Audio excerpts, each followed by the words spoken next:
Okay. All right, well, we're going to see how this works. We'll see what kind of audio we're getting here. Donde. Let's see what we've got going on. Okay. And let's see here. We'll do this. Okay. All right, 1 2 1 2 1 2 3 1 2 3 4. That's not it. That's not it. That's not it. There we go. This is the one. All right, let's see how we do here. All right, check. 1 2 1 2. Sounds pretty good, I think. All right, 1 2 1 2 3 1 2 3 4 1 2 3 4 5 1 2 3 4 1 2 3 4 5 1 2 3 1 2 3. Check.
By technical to restore Riley.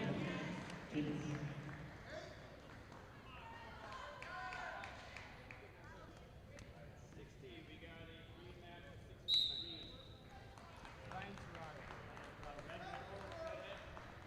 Let's go to work.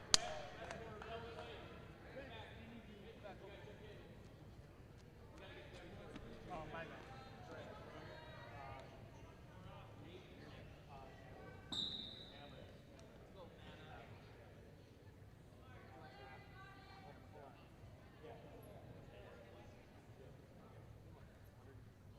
160 pounds for the Firebirds, Cameron Pratt. For the Storm, Ryan Tirado.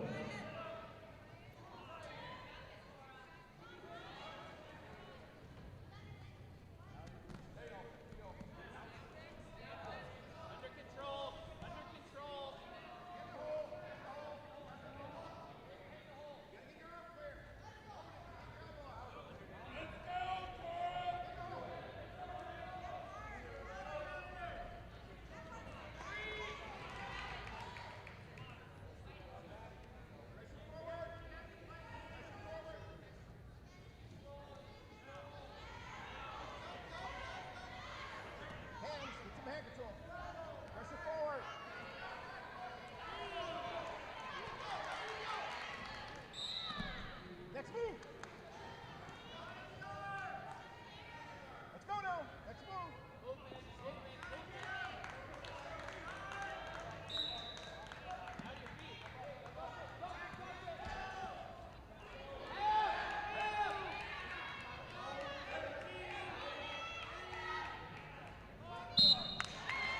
What about ball for the Storm, Ryan Tirado.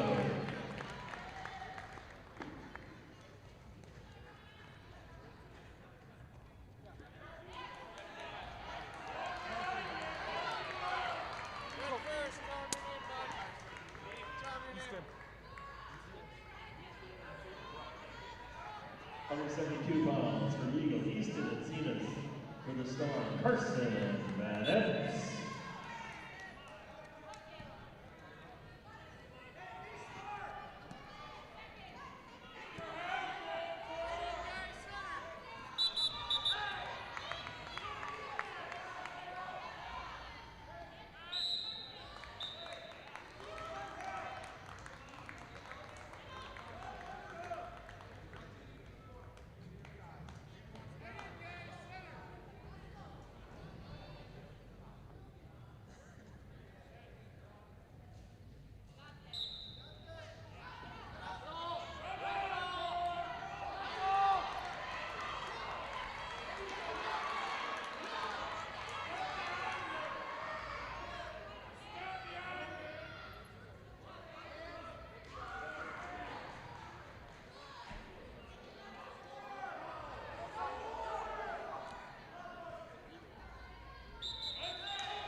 189 pounds for the Firebirds, Aiden Stiver.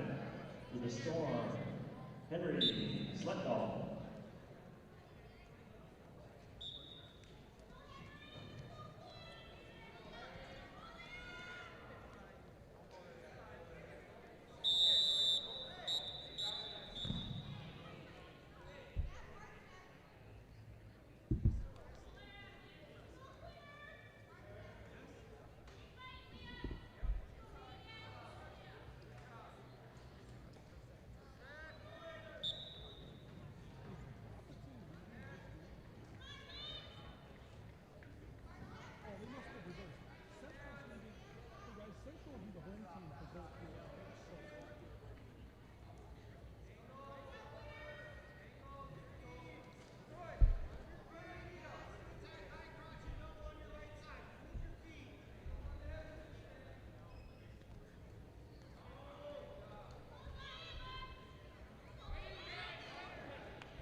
Quarterback ball for the Storm, Henry Sletdahl.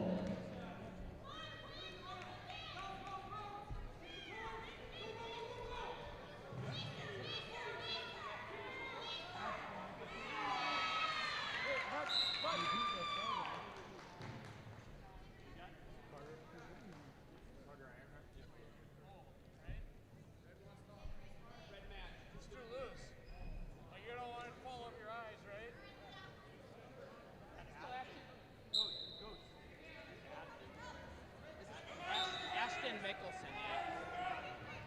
2:15. The Firebirds, Carter Aaron. For the Storm, Ashton Mickelson.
Automatic tech call for Firebirds, Carter Ironheart.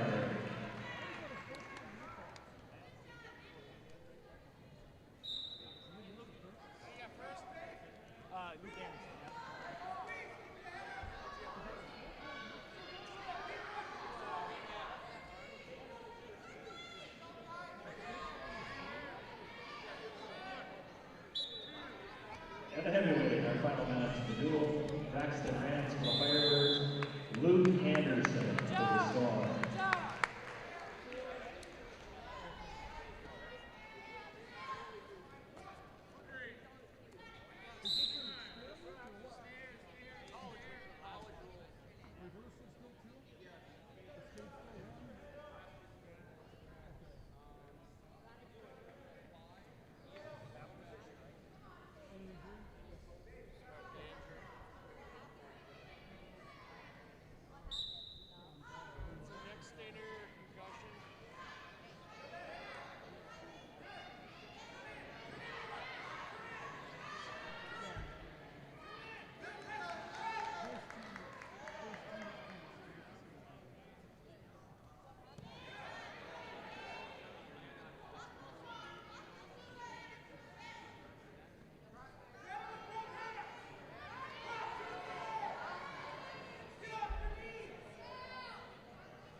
Well, it's concussion time, yep.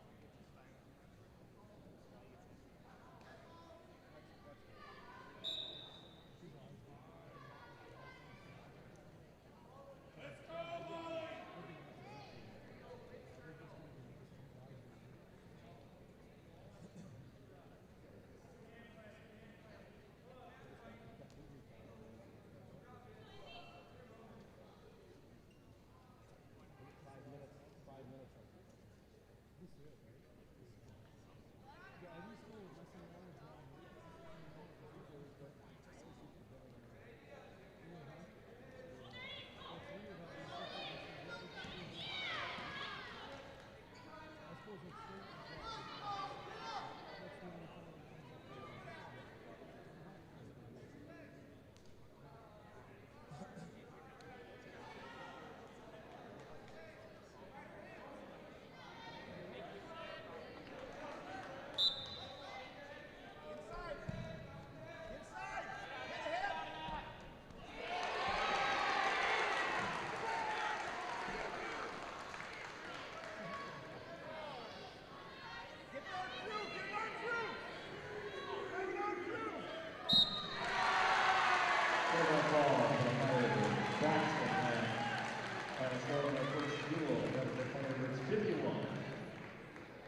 next duel will start approximately 10 to 15 minutes, 6:15, 16, 20 range. Be between the Grand Forks Central Knights and Wahpeton Breckenridge Storm.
All right, check.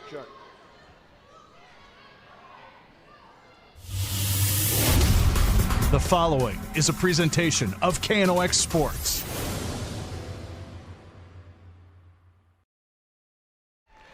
Well, good evening, everybody. We welcome you tonight to Grand Forks Central High School and our coverage of some high school wrestling this evening here on the Rivards Turf and Forage, Grand Trailer Sales Sports Network, and KNOX Live Sports. It is Parents' Night tonight for Grand Forks Central and for the Grand Forks Night Riders. And what you're seeing right now on your screen are the girls' matches that we have going on this evening. The boys' matches will be covered in their entirety tonight, as those are two separate duels against two separate teams right now. Duel going on between Devils Lake and Grand Forks and the Night Riders on the girls' side of things.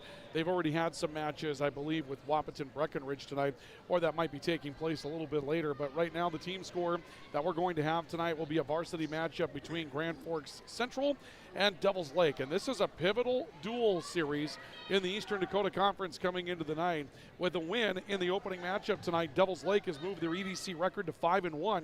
And right now they're in third place. Grand Forks Central currently in a 4-2 situation inside the Eastern Dakota Conference. If they can sweep tonight, get the win over Wahpeton, get the win over Devils Lake, they'd move to 6-2 and be in third place in the league. One win would put them in fourth place in the league, and they have tiebreakers over West Fargo. They can do a lot to try to cement their way into a spot in the state duels. You have to finish in the top 4 in the Eastern Dakota Conference regular season in order to make your way into the state duel competition, and that's what's going to be attempted tonight for Grand Forks Central, and we'll see if they can find their way into it with a matchup against Wahpeton and a matchup against Grand Forks Central. We're getting ready to go into the 106-pound bout that we'll have for you this evening, and we'll bring it to you tonight commercial-free on the Rivards Turf and Forage, Grand Trailer Sales Sports Network, and KNOX Live Sports. Let's see who they announce tonight. We'll see Mox Bolke going to the mat tonight for Wahpeton Breckenridge, and we'll see Connor Woken going to the mat tonight for Grand Forks Central. And Bolke comes up with a shot in a single leg to start the matchup. And the match brought to you tonight commercial-free by Rivards Turf and Forage and Grand Trailer Sales. And what you'll see on your screen tonight, for those of you that are tuning in, the score that you'll see on the left of your team's name will be the score in the individual bout. The score that you'll see as part of the regular scoreboard to the right of your team is going to be the score in the duel tonight between the two teams. And we'll see KNOX Bolte going out for Wahpeton Breckenridge and working a takedown immediately. And new this year, the value of the takedown, that makes it 3-0. And now a little chicken wing bar arm that's been thrown in by Bolte on the left side against Connor Woken, a freshman wrestling in that 107 spot. This is a young Grand Forks Central team. It's a young Wahpeton team as well. Bolte continuing to try to walk that chicken wing bar arm around the head, and a really nice job of Woken to resist the turn at this point. Body contorted quite widely, but that chicken wing bar arm not able to be turned as of yet. Some changes this year in the scoring, and now we're seeing that bar turned a little bit more freely after the hands of Bolte, actually of Woken, trying to counter that off were broken. Bolte's able to put his hands back together and hold on to some momentum underneath the body. 3 points for takedowns this year. And along with 3 points for takedowns, there are near fall values that can go 2, 4, 2, 3, or 4 points it is. 2, 3, or 4 points on the near fall. So far, though, Woken has not surrendered a near fall. Now a deep half Nelson thrown in by Bolte jumping sides. Woken continues to contort the body and look away from the momentum of that half Nelson. Lots of riding up top from Bolte, but he's been unable to come up with a turn against Woken, and this match is set to go to the second period with a 3-0 score in favor of KNOX Bolte. So Bolte of Breckenridge Wahpeton, or Wahpeton Breckenridge. They go by Breckenridge Wahpeton on the back of their singlets. And Bolte of Breckenridge Wahpeton will take a lead to the second period. And we'll start second period from the neutral position. So from the feet to start period number 2. The opening takedown of the night went to KNOX Bolte for Breck Wahpeton. And another inside single leg shot. Good single into a double. Nice transition, big lift, and the takedown. Woken is taken down as Bolte comes up with a nice takedown. He's gone to that inside single twice and converts it into the double leg that time around to take a 6-0 lead in the bout for the Wahpeton Huskies. So you can see with the new rules in scoring this year where scores can get out of hand in a hurry. You can get up to 4-point near falls and 3-point takedowns. And the scoring can be very different from what we're told. They've changed the scoring mechanism to try to mimic college hockey, or I'm sorry, college wrestling, where college wrestling is attempting to reward some offense a little bit. Crossface thrown in momentarily by Bolte. Woken's done a nice job of, from bottom, keeping his arms out of trouble so far tonight, despite being hit in the chicken wing bar arm in the opening period. Here's a deep waist, a little bit of a bull drive now by Bolte, trying to bring Woken to the mat. We'll see if he can stretch that arm out. He's able to stretch it back into a chicken wing. This was his turn style of choice back in the opening period, but Woken continues to keep a long 107-pound body long, and right now Bolte perhaps thinking about taking Woken off the mat. Woken for Grand Forks Central right on the boundary, and we're going to see Bolte turn that back with a bit of a bar arm. Tries to convert it across the back 90 degrees, hooks an ankle now, and goes back into a traditional stance. The clock down to 20 seconds left of the second period. 6-0 in favor of KNOX. Bolte for Wahpeton over Connor Woken of Grand Forks Central at 107 pounds. Bolte is a 7th grader for the Storm. And Connor Woken, a freshman for Grand Forks Central. And that's going to bring to an end the second period of action. We'll go to the third, and I believe it'll be Bolte's decision to start the third period of wrestling. And Bolte, with 2 takedowns already, wants to go to the neutral position. So Bolte will start from the feet here in the third. We started from the feet in the second. Another shot by Bolte. A double leg caught this time on a whizzer by Woken. Bolte stays with it. Nice job. Goes to a lift. Woken able to keep the leg out. Great play, but actually great technique there by Bolte to go long from the feet, scoop down and turn that into a double. That is a very headsy piece of wrestling. What you've seen here from Knox Bolte is a 7th grader that's really, really comfortable on his feet. And the lead goes to 9-0. So at this point, that does qualify for a major decision for Wahpeton. And if they could hold on by this level, 14 points would be coming their direction. But Bolte, a really nice job from the feet in all 3 periods of this one tonight. Bolte leg right in left side. Woken keeping the head down here. Bolte trying to use that leg ride to his advantage. It's been a really difficult Rubik's Cube to figure out how to turn Connor Woken.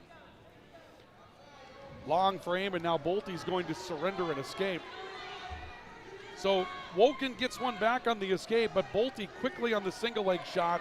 Another takedown for Knox Woken that will make it, rather Knox Bolte, that will make it 12-1 in favor of Bolte.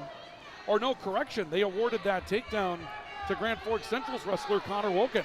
So a good sprawl by Woken, and he's able to work the takedown. And now he goes to work on a half Nelson looking for a turn. My apologies, folks. It looked like Bolte had earned the takedown, but Woken a good counter, able to cut that to 5. And as of right now, that would take a team point off the board for the Huskies. They were looking at a major decision. They surrendered the escape and then end up surrendering a takedown as well, which was not in the game plan. Connor Woken trying to keep a team point off the board for Wahpeton in the final 10 seconds of the opening, or rather of the third period. Bolte trying to lengthen. Woken just looking to control at this point. He's done what he can. That's going to be the end of the bout, and Knox Bolte will win it by a score of 9-4, and that will give a decision to Wahpeton.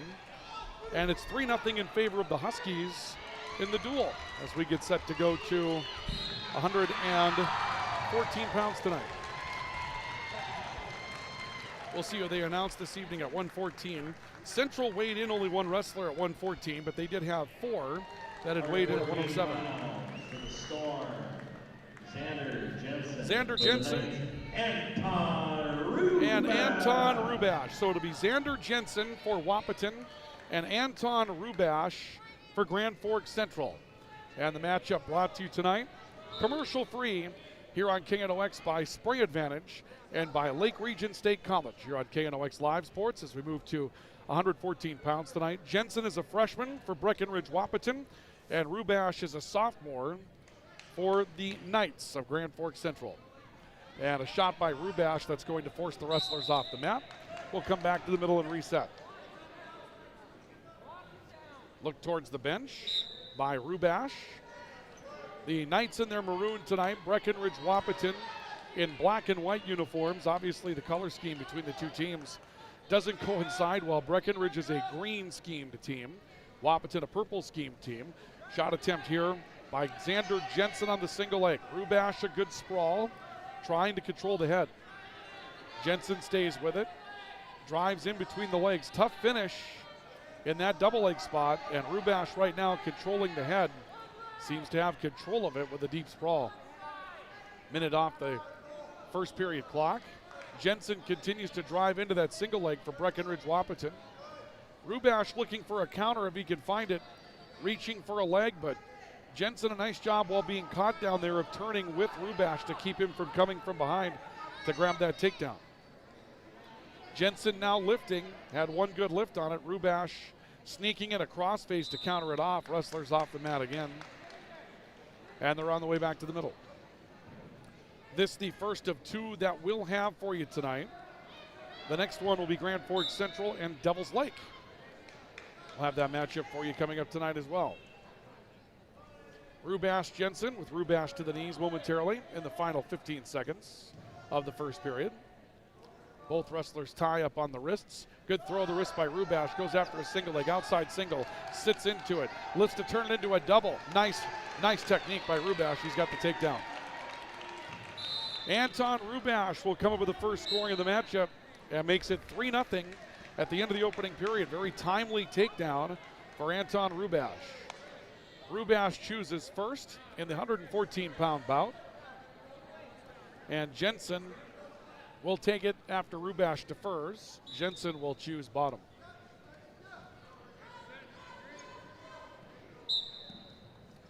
Underway with the second period. Jensen a quick lunge to the feet. Rubash looking to counter, collapses on a leg. We saw in the girls' duel that the officials are rather quick to call a stalling in that situation if you're controlling a leg but making no further progress. Power half Nelson by Rubash. Jensen looks to look away from that. Jensen for Breckenridge Wahpeton, trailing 3-0 on the all-true scoreboard after Anton Rubash worked the opening takedown. Rubash over the top, high, looking for a drape-over type of cradle, and that's going to allow Jensen to come out with a little bit of a down jab whizzer and stand-up, and that will cut the lead to 2. So the Huskies get an escape for Xander Jensen, avoiding that drape cradle from Rubash, and it's 3-1. Rubash with a 2-point lead. Shot attempt by Rubash. This time it's Jensen on the sprawl, controlling the front headlock. On the chin deep, trying to lock it up underneath the body. And now Rubash attempting to spin, but Jensen reaching out, getting a hold of the leg. If he can free his head, he's going to have a takedown. And in the process, trying to turn that into a front cradle, which he's done. Takedown close as of yet, no control, but Jensen has this turned into a front cradle. If he finishes, he's got a takedown plus. There's the takedown for Jensen. So Jensen with a takedown, no near fall awarded yet, but the count going to start here as he works that front cradle, and Rubash in trouble on the far side of the mat as Jensen goes to work looking for a fall, and he's got it. Time of the fall will be at 3 minutes and 37 seconds on the fall, and Wahpeton will take a 9-0 lead over Grand Forks Central after the first 2 bouts of the night. That will take us to 121 pounds. Wahpeton is listed as open in that weight class. We'll see if they move somebody up from the junior varsity level, or if one of the 3 121-pounders for Central will take a forfeit. And it looks as though that will be the case. Gabe Flores will take a forfeit. So Gabriel Flores will take a forfeit. That will get 6 points on the board for Grand Forks Central, make it 9-6 as we move to 127 pounds tonight. Tyler Burchell for Wahpeton. And Cesar Cruz at 127 pounds will take to the mat for Grand Forks Central. So it's Burchell for Wahpeton, Cruz for Central, with the duel back to a 3-point margin after the forfeit surrendered by Wahpeton at 121 pounds. Again, team points, decisions were 3, major decision 4, technical fall 5, and the pin by fall or by forfeit is worth 6. And Cesar Cruz with a takedown to get things started tonight as Cruz goes to work, leg ride, power half Nelson. A very aggressive Cesar Cruz at 127 pounds, a junior, up against freshman Tyler Burchell for Wahpeton. Burchell trying to control some arms from Cruz as Cruz works underneath on a bar arm left side. Cross face as well.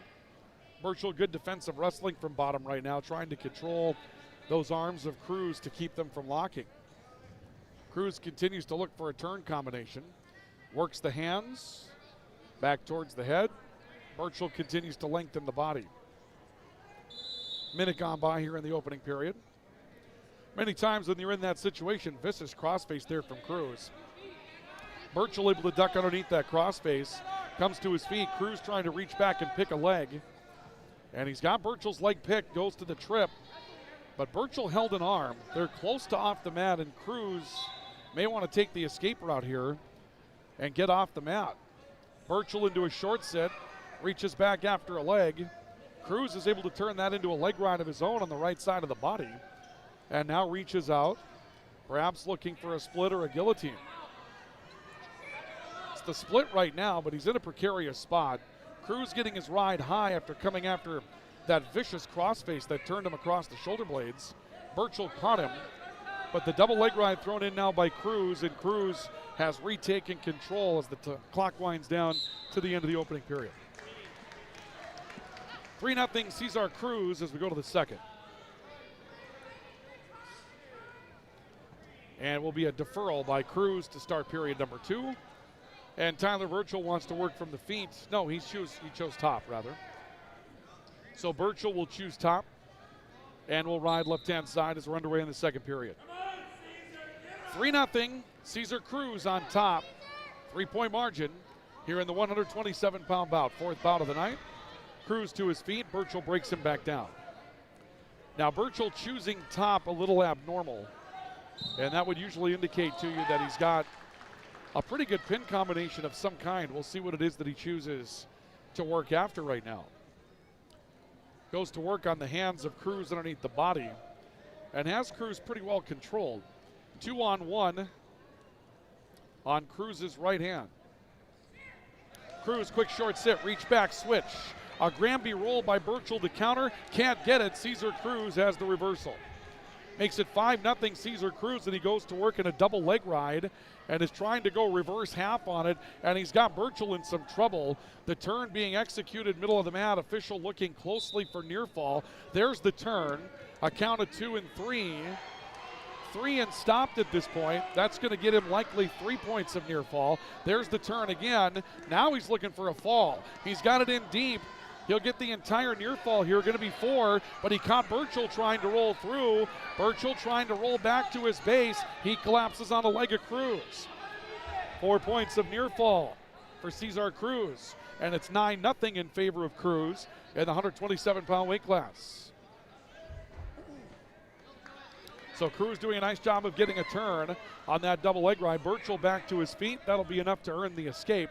That'll make it 9-1. Lead trimmed back to 8. And Burchell goes to work counting Cruz off, trying to go front headlock with Cruz down in referee's position in front of him. Clock nearing 10 seconds. Cruz going into the fireman's carry, was able to catch the arm. Oh, they're going to give Burchell a takedown here. He caught Cruz on the way through, and they'll give Tyler Burchell a takedown in the counter of the fireman's carry. A mistake by Cesar Cruz at the end of the second period, and the lead is cut to 5 as we go to the third. Cruz has his choice, and Cruz is going to choose bottom to start the third period of wrestling. So Cruz from bottom, and we're underway in the third. Cruz trying to come to his feet. Granby roll, rolls Burchell through, reaches back after a leg. Burchell will surrender the escape.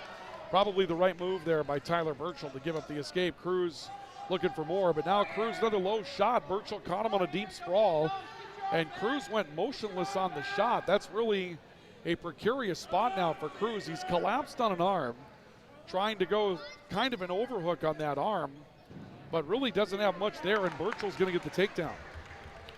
And that will cut Cruz's lead to 3 with still 1:25 to go in the third period. And now Burchell kind of wearing Cruz down a little bit.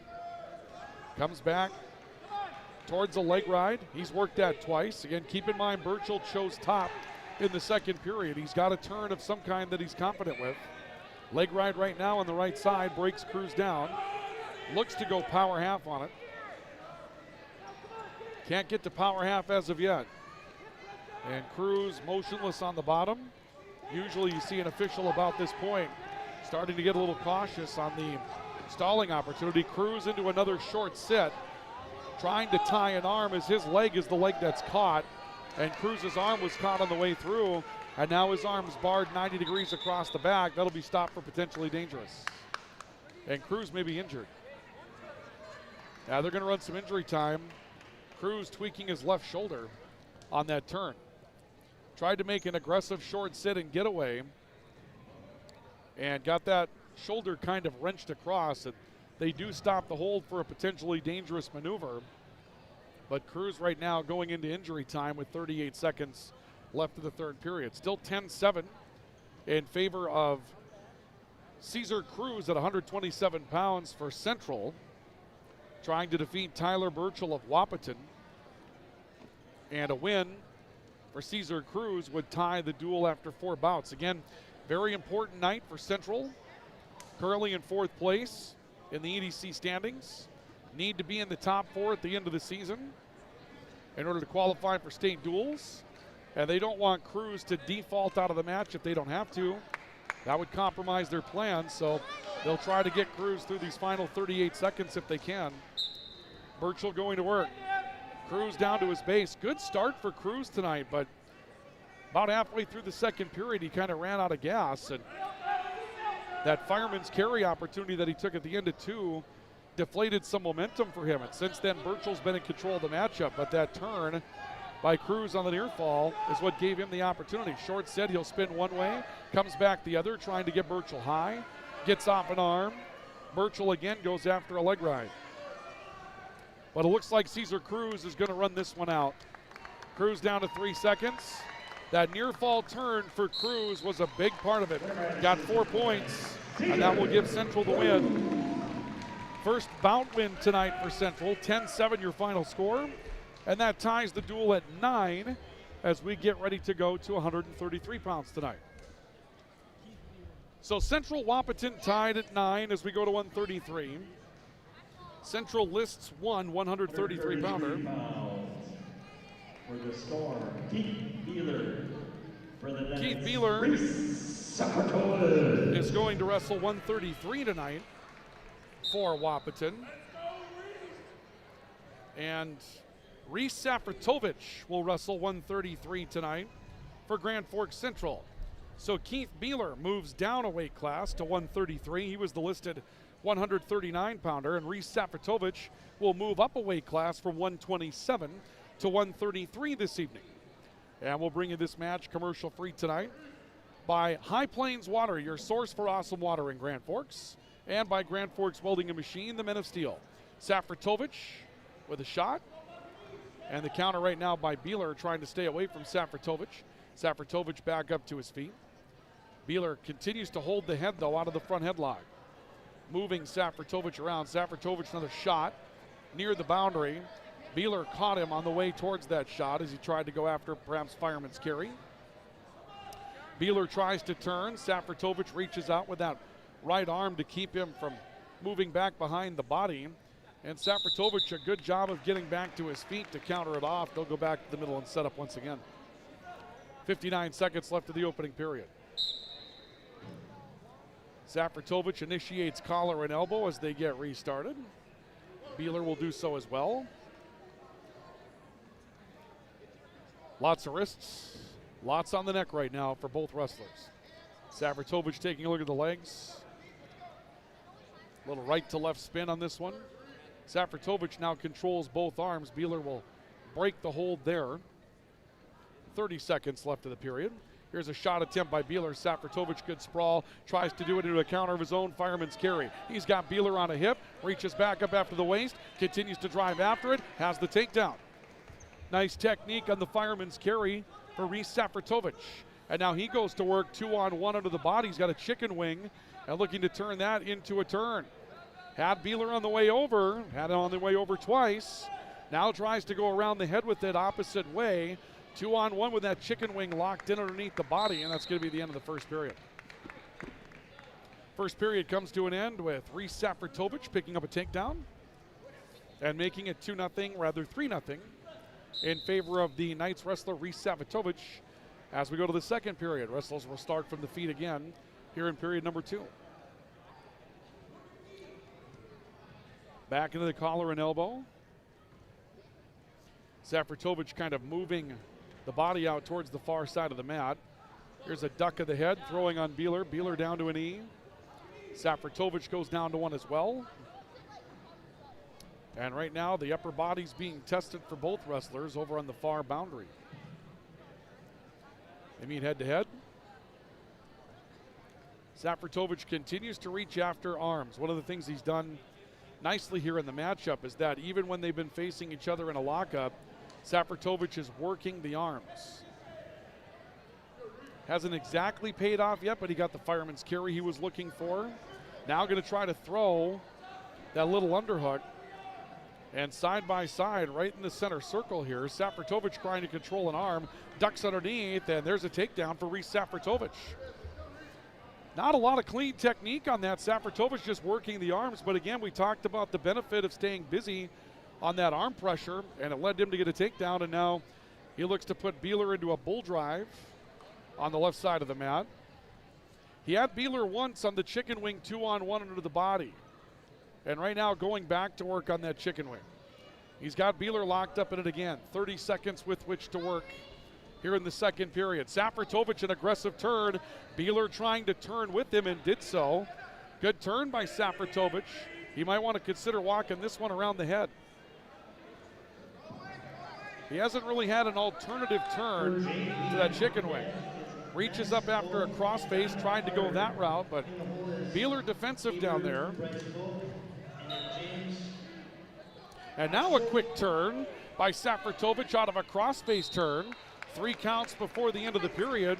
That's going to be a 4-point near fall. And a 10-0 lead for Reese Safratovich at 133 pounds for Grand Forks Central, looking for a major decision in the 5th bout of the night. As we go to period number 3. Safratovich will start from bottom. Beeler left side mount, we're underway. Safratovich short sit, Beeler chicken wing. Safratovich down on the mat. Beeler looking for an aggressive turn. Breckenridge Wahpeton seems to, as a team, be confident in their ability to turn wrestlers. They had one choose top earlier in the night, and they've got a game plan when they're from that top spot, and that's been something good to see. Oh, now Beeler got caught in the head and arm. Thrown through by Safratovich. He'll get the reversal. Reese Safratovich makes it 12-0. And now Safratovich looking for a technical fall if he can find it. Needing 3 more to move this to a 15-point lead. He's got Keith Beeler's arm locked across the back. Goes half Nelson with it, chicken wing half. He's turned him, now looking for the fall for Central. Safratovich has Beeler in the fall. The time of it, 4:47. Reese Safratovich by fall at 4:47 wins the match. 6 points for Grand Forks Central, and the Knights will take a 15-12 lead after the 5th bout of the night. And we will go now to 137, or 139 rather. For the Knights, Zach Nelson. So Zach Nelson will wrestle 139 pounds tonight. I did not hear who was on the mat for Wahpeton.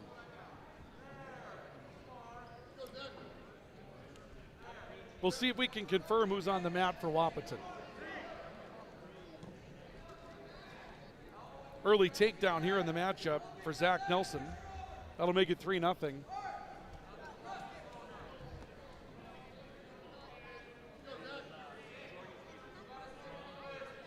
Jordan Capus moving up from 133 to 139 pounds tonight. So Jordan Capus moving up to 139 and has been taken down by Zach Nelson. 15-9 Grand Forks Central, up by 6 after registering a fall for Reese Safratovich at 133. And at 139, Zach Nelson with the opening takedown of the night to make it 3-0 Knights in the 139-pound bout. A work up towards the head by Zach Nelson. There's the turn. And he's got Kappas in some trouble, and there's the fall. Great turn. Zach Nelson will pick up the fall. The time of the fall has been taken off the board. My apologies. We'll just call it a fall. So Cesar Cruz, Reese Safratovich getting the win, making it 15-9. And now 21-9 for Grand Forks Central as we get ready to go to 145 pounds tonight. So a fall for Zach Nelson, nicely done. And Lucas Weber is going to check in at 145 pounds for Grand Forks Central tonight. And Christian Cast will wrestle 145 for Wahpeton. So it'll be Christian Cast versus Lucas Weber at 149 pounds, brought to you tonight by Bergstrom Electric and Balloons by Misty, commercial free this evening in our 145-pound bout. And a quick little sprawl takedown for Lucas Weber will make it 2-0 in favor of Grand Forks Central. So the Knights catching some momentum after the first couple of bouts tonight. Wahpeton worked a decision and a fall at 107-114, but left 121 open, and straight wins tonight for Central at 121, at 127, 133, and 139, including 2 falls in that sequence and a forfeit. And Central leads by a score of 21-9 as we make our way to 145, and Lucas Weber with a 3-0 lead after the opening takedown on Christian Cast. Weber moving from the 139-pound weight class up to 145, and he's going to surrender and escape to Christian Cast and choose to wrestle from the feet. So Weber liked it from the feet to get started, as was able to work a takedown. Very busy wrestler, changing levels well, using the hands. There's a takedown shot, driving in on it, just a straight drive on Christian Cast. 3 more in the takedown. Again, we talked about the arms and the hands being busy in the previous bout. When they're busy, you've got an opportunity. And there's a great half Nelson, just stayed with it, and Christian Cast is turned out of the half Nelson. Weber with 25 seconds to try to work the big win for Grand Forks Central, the 6-pointer, as he's got Cast in trouble in the middle of the mat, lifting the head, and there's the official looking for the fall at 1:41. Lucas Weber. 141, Lucas Weber, the time of the fall over Christian Cast, and Grand Forks Central goes up 27-9 as we make our way deeper into the bout. So the Knights getting their work done tonight as we go to 152. 152 pounds for the Storm. Riley Kappas will wrestle for the Storm. And Michael Norman will wrestle for Central. So Michael Norman for Grand Forks Central on the mat against Riley Kappas of Wahpeton Breckenridge. As we bring you the 152-pound bout, ankle pick attempt by Norman, changing levels early, trying to get after this one. And the coverage of this matchup brought to you tonight commercial free by Jarrell Sports Center and Hockey World and by Circle K this evening. Norman down to a knee, shot attempt in the double leg, good sprawl by Kappas, wants to work front headlock. Norman steps away from that quickly, back up to his feet. Looking to control Kappas on the arms, underneath the chest. A quick throw of that. Meets him on the legs. Now another good double leg shot. Going to try to finish between the legs. Oh, that's a heck of a technique. Nicely done. Michael Norman made that look crisp. Finishing that double leg between the legs can be a little tricky business. You've got to know exactly what you're doing, and you have to be aggressive with it. And he was all those things. Throws the leg right in. Has Norman in a short sit position. Or rather, I should say cast. Let's try Kappas. How about that? Kappas in the short sit position. Norman just trying to find an angle at this point if he can find it. Kappas back into that short sit, but that leg ride is in deep. Norman has control and now goes to work on a power half Nelson turn. Kappas got out of the leg, was able to get to a short sit. Now trying for his feet, but got caught underneath the body as Norman countered it off with a strong half Nelson and just stayed with it. 30 seconds left of the opening period. Central trying to take control of the duel with Wahpeton, leading 27-9. Earlier tonight, Devils Lake defeated Wahpeton 51-22 in the first boys duel of the night. Central trying to keep in their position. Here's potentially dangerous leg ride to the feet with 15 seconds left of the period. Central trying to hold on to their position in the top 4 in the Eastern Dakota Conference here tonight.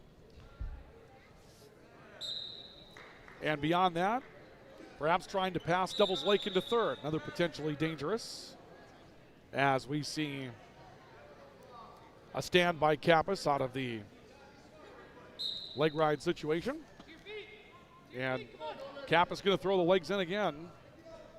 And this time going to try to bridge the body down if he can. He's got one on the outside, one on the in, but that's going to be the end of the opening period. 3-0 on the opening takedown by Michael Norman at 152 pounds. And the choice will be Kappas, and Kappas wants to wrestle from bottom.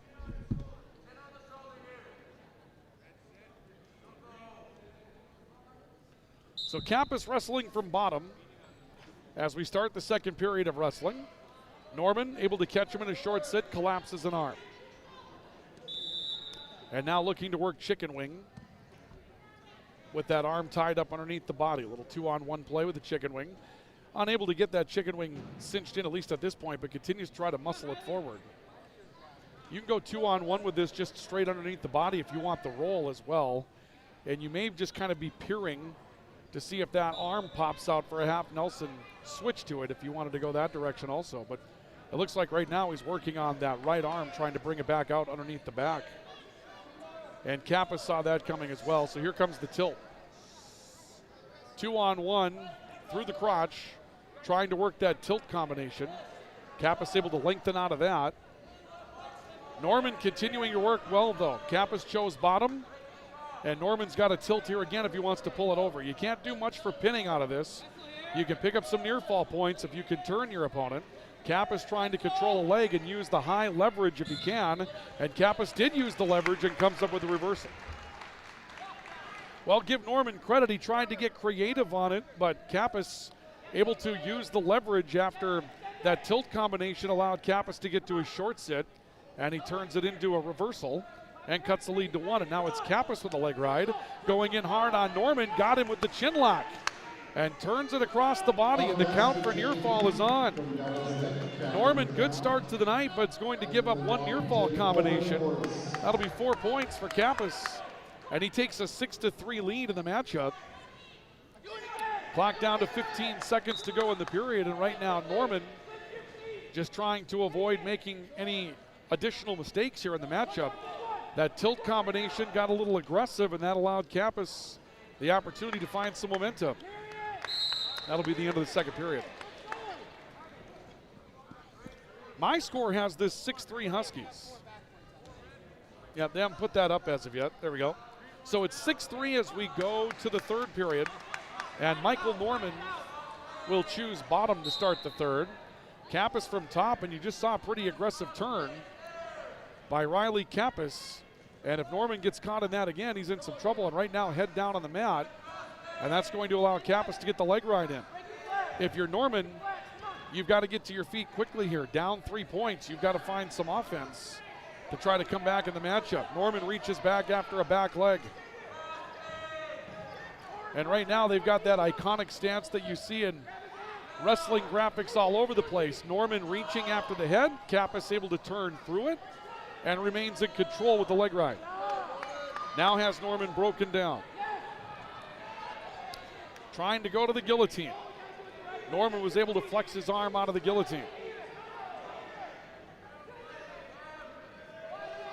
Now Norman back to do his short sit. Leg ride remains in play. Kappas continuing to work that leg ride. And we'll see a whistle, and that's going to rule a stalemate. So with 1 minute to go in the third period, they'll restart. Riley Kappas will ride from the left side with a minute to go in the period. Michael Norman down 3 to Riley Kappas of Wahpeton in our 152-pound bout. Kappas throwing in a leg ride. Norman reaching back after it, trying to pick the leg. Leg ride still controlled here by Kappas. Kappas reaching after the other leg as well. Norman getting to his feet. This will be stopped for potentially dangerous if he stands, and instead it'll be stopped for stalemate.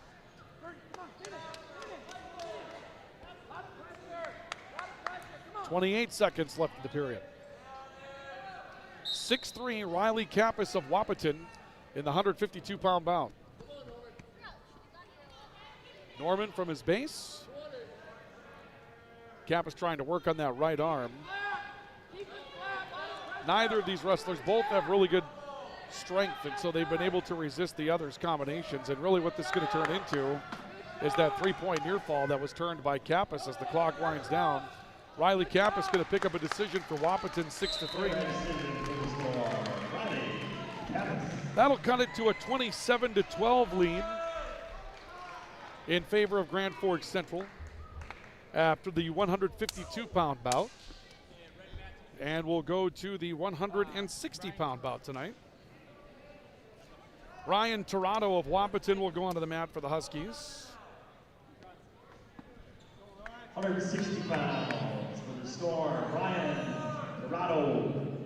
For the Knights, Landon Petron. And Landon Petron will go to the mat for Grand Forks Central. So it'll be Landon Petron at 160 for Central against Ryan Tirado of Wahpeton. And this one brought to you tonight commercial free by Eagles Crest Grill and by Signature Graphics and Apparel. Here at Grand Forks Central High School, triangular duel tonight for the Knights as they get Wahpeton and then Devils Lake. Here tonight, that Devils Lake duel will be pivotal. Right now, the Wahpeton duel is pivotal for Central, trying to hold serve and set up a battle for third place. That would be just a few minutes after this one. Here's an outside single leg shot by Petron, and Petron converts for the takedown. Make it 3-0 in favor of Petron, and a good hard arm tied up underneath the body as well, as he has Tirado defensive here at 160. So Landon Petron coming out working the opening takedown to take a 3-0 lead. Tirado trying to break out. For a moment, looked to go short sit. Now just reaching under the body to try to control some arms. Petron back behind. Thought bull drive momentarily, now crossface. Has the crossface in. Tirado trying to counter it off. Petron getting strong control up top, reaching after that far shoulder. Petron tried to stand through it. Corkscrew turn, and Tirado's in some trouble. Petron able to work the 2-on-1 corkscrew turn out of the crossface. Tirado reaching out to get a leg. Petron resists one opportunity by Tirado to roll through, and Tirado flat on the mat is down for the fall. Time of the fall will be at 1 minute and 37 seconds. Big pin for Grand Forks Central as they'll go up by a score of 33-9 in the duel. Correction, 33-12, I should say, in the duel. So Grand Forks Central 33-12 with the lead tonight as we get ready for 172.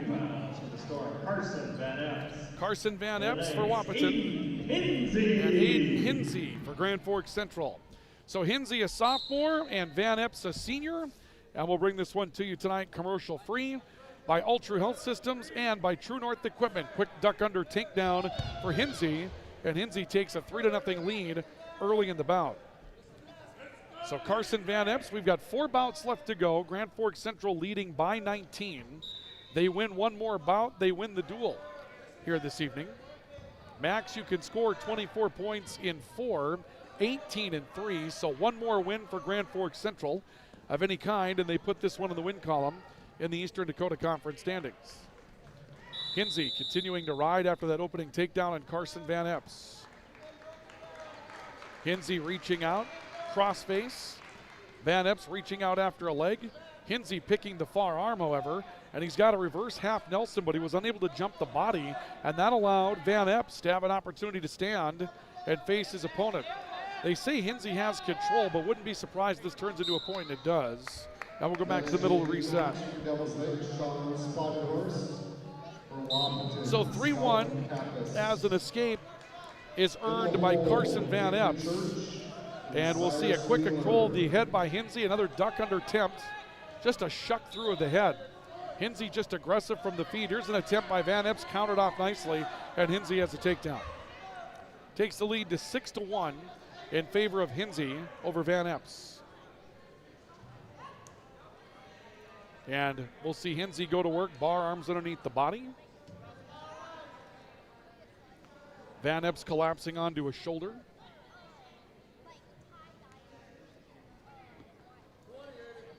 Right now, Hinsey looking for an opportunity to try to work the hands underneath the body. Van Epps still trying to stay out of trouble here. And again, Hinsey got high with that control of that wrist. He feels comfortable doing that, but that's what allowed Van Epps to turn and face Hinsey earlier in the bout. And that's going to be the end of the second period. So period number 2 comes to an end. Deferral coming up for Hinsey. And Van Epps will choose bottom.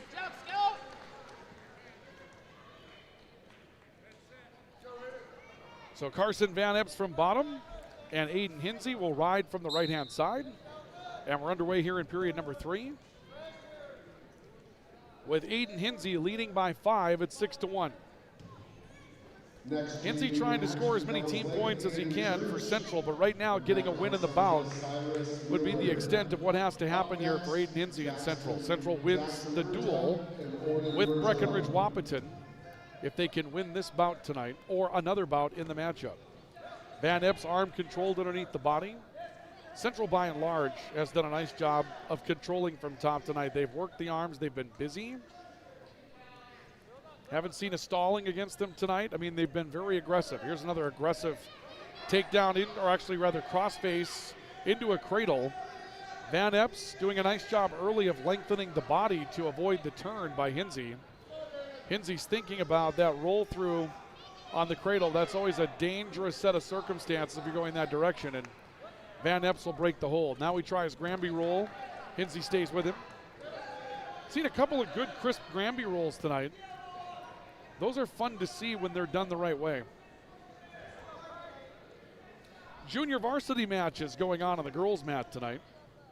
That was an earlier triangular meetup as well between Breckenridge Wahpeton's girls program and the Night Riders, who are the defending state champions in girls wrestling. Down to 30 seconds left. I believe this is the third period, and a caution now for stalling against Carson Van Epps. Van Epps just unable to do a lot of movement from bottom, and the one thing that you earn if you're Hinsey and you're the Central wrestlers tonight is when you're busy, you're not the one that's going to be pinged for the stalling call. Down to 5 seconds. Hinsey gonna ride this one out for a 6-1 victory tonight. So Aiden Hinsey will win by a score of 6-1 for Grand Forks Central. Or is that just the second period? My apologies. Okay. I thought we were in the third period. My mistake, folks. So we'll go to the third now. And Aiden Hinsey wants to work from the feet. So Hinsey's choice, he'll work from the feet. We're underway in the third.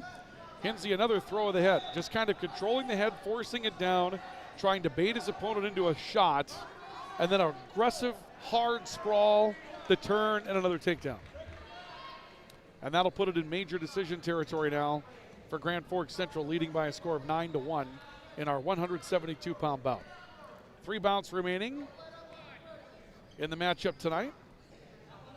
And this one go a long way towards putting Grand Forks Central in the driver's seat for a spot in the state duels. Right now they're in 4th place in the league.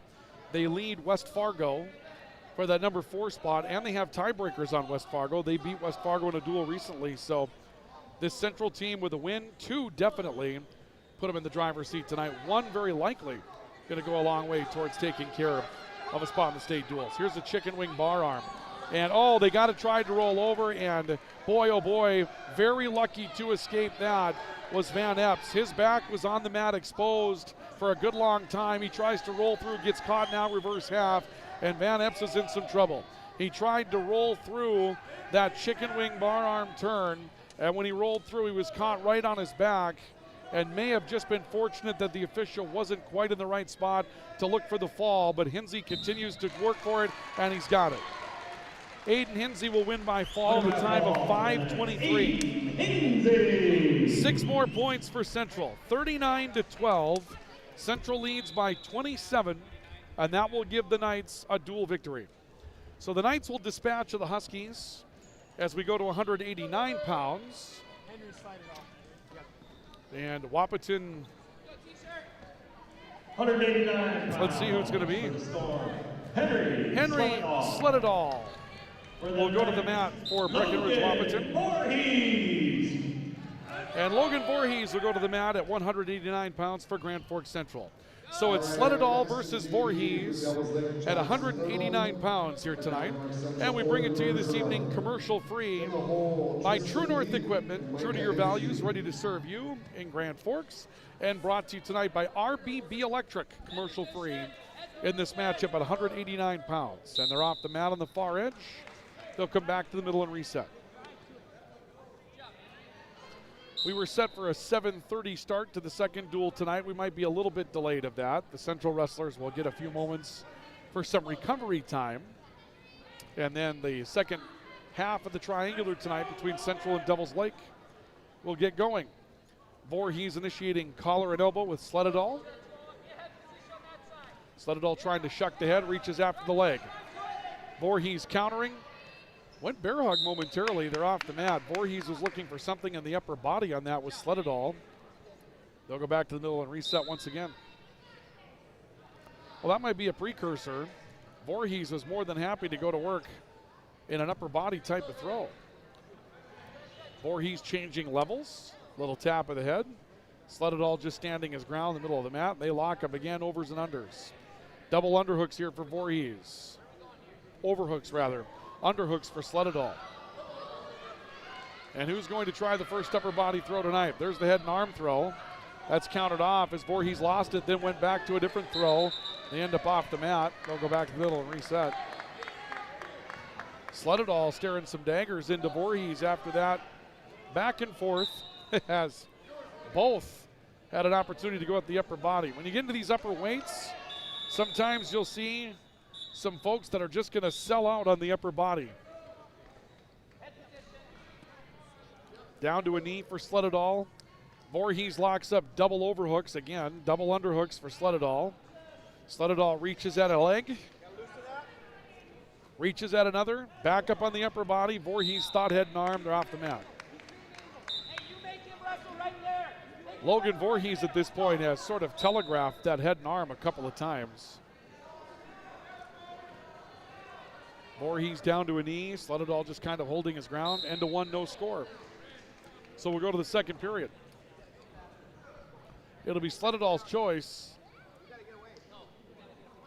Sledadal kind of having a meeting of the minds with the coaching staff for Breckenridge Wahpeton. I don't know that he was comfortable choosing the bottom position here, but he was told to do so and will do so as we start the second period. Central has won the duel, leading by a score of 39-12 tonight. 3 bouts to go, including this one at 189. So Central will improve their duel record to, I believe, 5-2 is where they'll go tonight. We'll take a look at that as we get ready for the next bout at 2:15. We might be able to get there here at 189. Nearly off the mat. Sledadal able to turn and face Voorhees. And as they go towards the boundary, Sledadal is going to pick up an escape. That'll make it 1-0 in favor of Sledadal. So Henry Sledadal picking up the opening point tonight. Coming into the night, Central 4-2 in EDC duels, 13-5 overall as Sledadal goes after a single leg. Wahpeton coming into the night 2-3. They were 5-8 overall. Devil's Lake 4-1 overall and 4-1 inside EDC dual competition. 3 more points for Sledadal as he comes up with a takedown.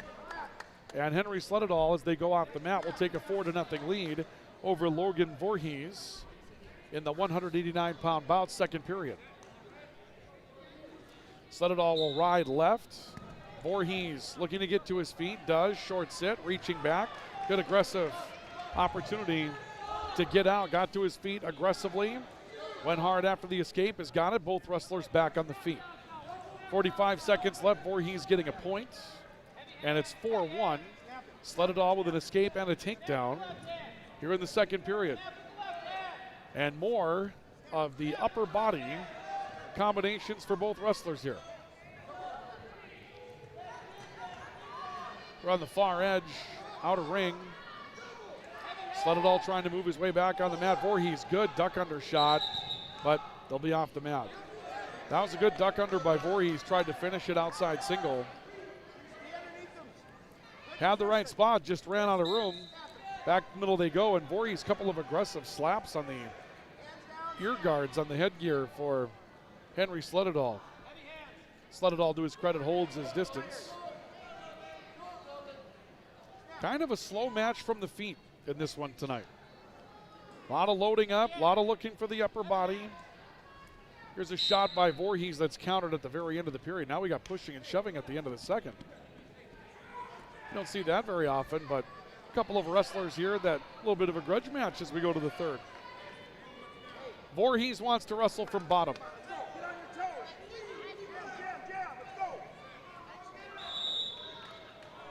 So Voorhees from bottom, Sledadol from the left side. 4-1 as we go to the third period. Sledadol leading by 3. Voorhees up to his feet. They're off the mat. Will there be a loss of control? Don't believe there will be. And they're going to say that Voorhees will go back to his base position. From Devil's Lake, Tristan Lee. And for Grand Forks Central, Mike. So Sledadol will ride from the left-hand side. We have Brian Eversman and Monty Yost. And we're back up as Voorhees comes to his feet. Sledadol collapses on a leg, turns it into a double leg just to hold on to control. And Voorhees is broken back down. Sledadol to work now underneath the arms. Voorhees trying to get to his base. Sledadol half Nelson bar arm. Good hard half Nelson bar arm. He's got Voorhees in trouble. And Voorhees is turned. He tries to roll through it. Sledadol caught him on the way through. Now Voorhees able to roll off of his back, reaches back after a leg, and he'll get the reversal. 4 near fall rather, will go to Sledadol, and then Voorhees using the angle to get the switch reversal. And it's now 8-3. Sledadol leads it by 5 in the final minutes of the third period. Voorhees got turned, stayed busy, stayed with it. Outside single here by Sledadol on his way back up, and Sledadol looking to work a reversal of his own. And he's got it. Makes it 10-3 in favor of the Huskies. Sledadol at 189 pounds with 38 seconds left of the third period. Sledadol complaining about some discomfort in the midsection with his coaching staff as Voorhees will work from bottom. 38 seconds left in the bout. Sledadol riding from the left side, Voorhees to his feet. Trying to peel hands, he'll do so. Escape perhaps surrendered here by Sledadol. Lead cut to 6 at 10-4, and now if you're Voorhees, if you want to win the bout, you're loading up looking for something in the upper body, and right now Sledadol staying away from that, and Voorhees just shoves him off the mat. This has been a little chippy between these two. Voorhees another little slap of the headgear, a bluff shot. Sledadol pretty defensive, just trying to hold on here. Might get the caution for stalling. A turn, turns his way back to the middle of the mat. Sledadol trying to back trip, and now Sledadol just backpedaling, running the clock out. And those two stare at each other again at the end of the bout. That was not friendly at the end. 10-4 your final score. Henry Sledadol will get the decision. That'll be 3 team points that will make their way to Wahpeton. 39-15 your score as we get ready to go to 215 pounds.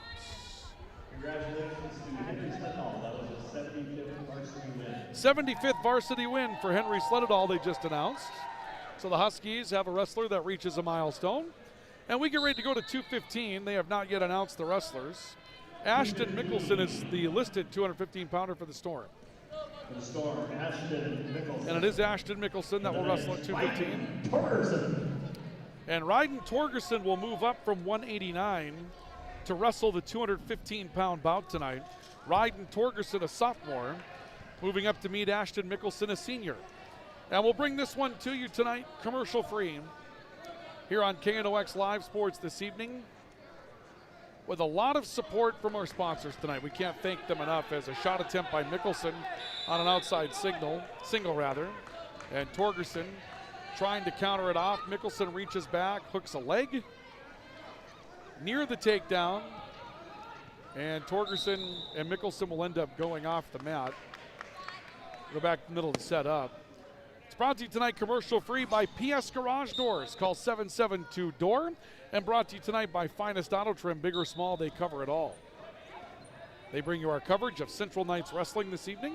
Shot attempt by Central's Ryden Torgerson, moving up from 189 to 215 tonight. Can give up a lot of size when you're moving up in these weight classes. He's got a single on Mickelson. It's an outside single. Tried to turn double, could not. Mickelson steps away from it. They're back to the middle to set up. Torgerson stepping away. Wrestlers face each other across the middle circle.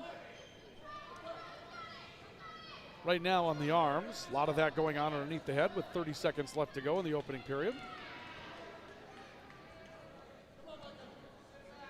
Torgerson continues to move in on Ashton Mickelson. 15 seconds left of the bout. Or I should say rather first period. Torgerson reaching after Mickelson again. Mickelson just works his way back out to the middle of the mat, looking to control the head, and that's the end of the first. No score as we go to the second. And Torgerson will defer.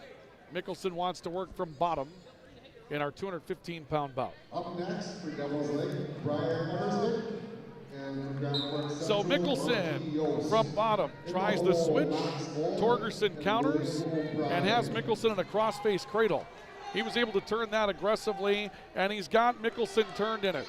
Mickelson turned in the crossface cradle by Ryden Torgerson. Mickelson trying to lengthen the body and break the cradle. Torgerson looking for a fall if he can find it out of the crossface cradle. Throws the leg in across the body, looking to lengthen that body out. Mickelson looking to peel hands. Right now, Mickelson rather defensive. Leg caught high out of the cradle. Mickelson, to his credit, staying calm, trying to work those hands. Torgerson throws a chin in on the shoulder. Mickelson able to turn out of it. The hold is broken, and there's 4 points of near fall for Ryden Torgerson. So the near fall for Torgerson will make it 4-0 as he works an aggressive crossface cradle, and he wants to lock it up again. In order to continue to score out of that cradle, it's got to break and then do it again, and here he goes again. Again, he's got Mickelson turned. And once more, going to be difficult to work the fall out of this combination, but 4 more points of near fall can be picked up. Torgerson, good knee into the side, trying to rock Mickelson back towards the shoulders. Mickelson just trying to keep that left shoulder up, avoid the fall. And now Mickelson with a lunge. We'll get back to referee's position again. 4 more near fall. That makes it 8-0. And Torgerson going to go right back after the crossface cradle, and he's got Mickelson a third time. And he might have this one in a little bit deeper this time. Mickelson turned out of the crossface cradle for the third time in the period. And in this day and age of wrestling with 4-point near falls, leads can grow and grow and grow in a big hurry. The official looking for a fall, unable to see it right now, and that's the end of the period. 12-0 in favor of Ryden Mickelson with 3 crossface cradle turns in the period. And Mickelson's going to work from top, no surprise, to start the third. Crossface for Ryden Torgerson. He went crossface both directions. He's got it locked in once again. And we'll see if he can turn. If he does, he's got the technical fall, and he turns Mickelson. So in this case, he's got to hold on for the full count, and he'll get the technical fall if he can get it. He'll work for the fall in this case. Right now, he's got 6 points coming, or 5 points coming his way. Now he's got him high, and that will be the fall. Boy, an aggressive cross-face cradle. And Ryden Torgerson will win by fall. The time, I believe, 4 minutes and 39 seconds. And that'll make it 45-15. Grand Forks Central at 215 pounds takes the lead as we get ready to go to the heavyweights tonight and finish up the first of 2. Luke Anderson is listed as the starting heavyweight for Wahpeton. And we'll see who's going to go to the mat for Grand Forks Central tonight in the 285-pound class. For the Knights, Ryder McNally. Ryder McNally, the lone listed 285-pounder, will step out on the mat at heavyweight, and this is going to close the opening duel tonight. And this bout tonight, as we bring it to you, is brought to you commercial-free this evening on KNOX Live Sports by our fantastic sponsors. We couldn't do it without them. And tonight, this one is brought to you commercial-free by Lake Region State College and by Spray Advantage. And also brought to you commercial-free this evening by Northland Community and Technical College. And brought to you tonight as well by Balloons by Misty. 45-15, the previous duel went to Devil's Lake. I believe Devil's Lake, if I remember right, scored 52 in that duel to take home the victory. Grand Forks Central scoring 45 right now, so a little off that 52-point pace. But still leading by a 30-point margin. 51, rather, was the number. 51 for Devil's Lake. It was 51-22 in the opening bout tonight. Opening duel, I should say. So very comparative here for Central against Wahpeton versus Devil's Lake and Wahpeton. Little throw of the head here by Luke Anderson into a head and arm. And Anderson's got Ryder McNally in the head and arm combination down the middle of the mat. You could see it coming. Both wrestlers looking for an opportunity for the upper body throw. And now McNally trying to turn the script. And we'll see a whistle. Going to have a potentially dangerous hold here or an illegal hold. There will be an ear fall, but there will be a technical point that's going to be given to Grand Forks Central's Ryder McNally. The headlock apparently became illegal. I think they're saying that the arm slipped out of it.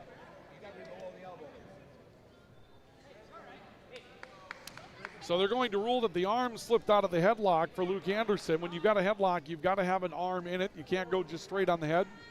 And that is the official's ruling. So a technical violation by Luke Anderson.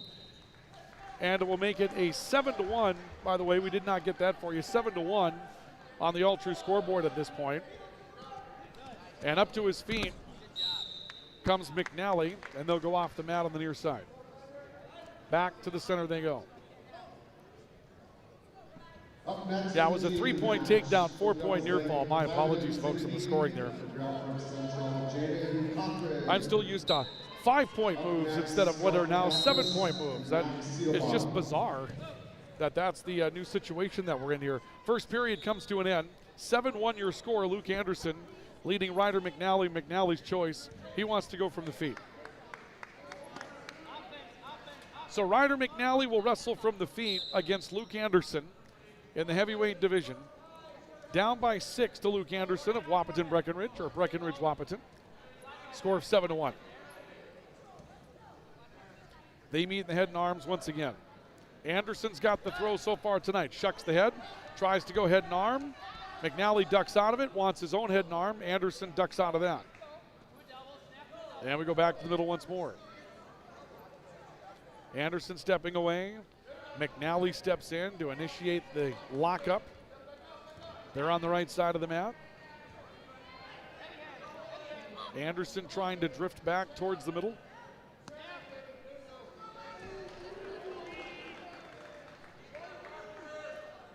Both wrestlers just muscling it out on the upper body. Anderson shucks the head, goes after the opportunity, and McNally an upper body throw that kind of slipped away. Now another chance at the upper body throw by McNally. He's got a takedown. Boy, that's aggressive for Ryder McNally. You didn't see 3 points coming out of that. 2 very loose throws on the upper body, all arm, but he made the second one work with some good scramble from his base. And that cuts the lead of Anderson to 3. High score of 7-4. They're off the mat, and they're going back to the middle. Next matchup will be Devil's Lake and Grand Forks Central in the second of our double dip tonight here in the Eastern Dakota Conference. Looking forward to bringing it to you. Could be a pivotal duel for the Knights. Right now, comparative scoring looks like they're going to be going head-on with a team that they're pretty evenly matched with at this point. Anderson up to his feet. McNally able to counter it. Anderson reaching back after the head. His coach telling him to let go of the head. You don't want to hold the head in that situation. And he's able to let it go. McNally goes to work with a couple of bar arms underneath the body. 10 seconds left of the period. We'll see how McNally goes about executing these final 10. He had bar arms in on Anderson and has him broken down. Anderson looking out. McNally keeps the pressure on the head, end of the second. So we go to the third. Anderson taking a look towards the bench.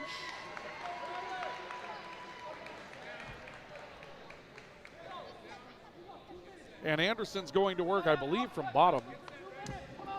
He wasn't exactly deliberate about making his choice, but it does appear that Anderson is choosing to work from bottom to start the third. And we're underway. Anderson trying to get to his hands and feet. McNally breaking him down. And McNally changing sides. McNally's going to need a near fall here. Goes to work on a 2-on-1 underneath the body. The 2-on-1 slipped off. Picks a leg to break Anderson back down. Then caught him in reverse half. Nelson goes back to work. He's got it in some trouble. There's the chicken wing turn. McNally, an aggressive turn. Fall at the heavyweight.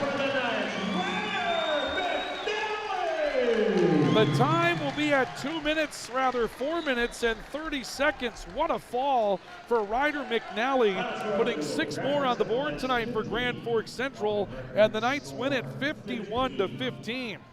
That's a great finish and a great heavyweight bout, and Ryder McNally showing us some quickness in that situation. Works a fall, and Central will improve their record to 5-2 in the league, with Devils Lake coming up next. We'll take a break. We'll leave the camera on the main mat for you, and we'll get ready to start the second half of our duel tonight, or triangular. It'll be Devils Lake and Central coming up next on the Rivards Turf and Forage Grand Trailer Sales Sports Network and KNOX Live Sports.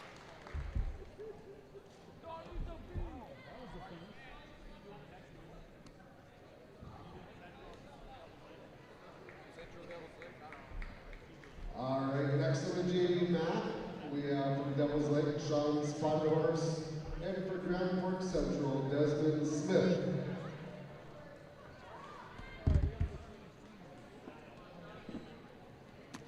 In the hole, we have Brady Kwong and Bryce Tesson on the JV mat. Our final duel of the evening between Grand Forks Central Knights and Devils Lake Tiger will begin approximately 7:40, so about 10 minutes.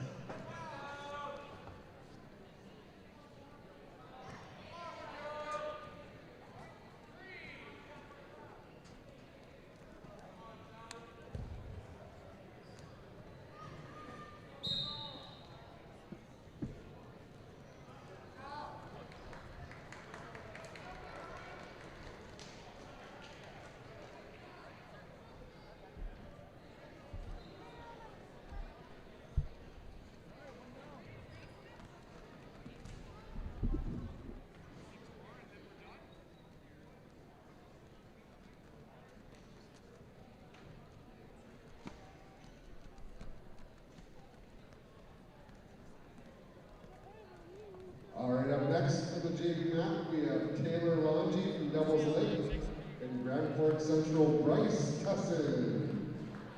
On deck, Jeremiah Polstead and Cyrus Mueller. And in the hole, Ty Bolt and Odin Bergeron.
Devils Lake, Jeremiah Polstead. From Grand Park Central, Cyrus Mueller.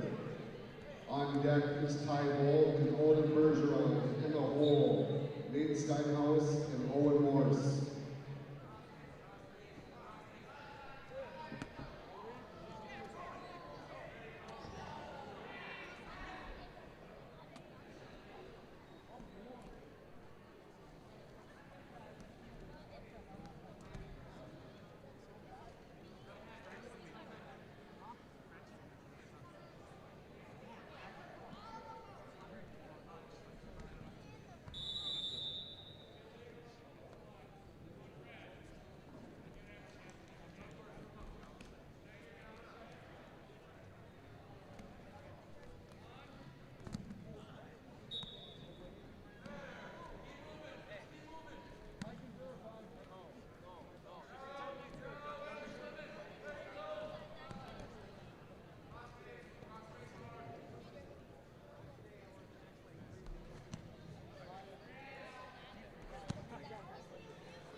Up next for the JV map, the Devils Lake Ty Volk, and for Grand Forks Central, Odin Bergeron.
Devils Lake and Central captains in the center of the mat, please, to the point guard.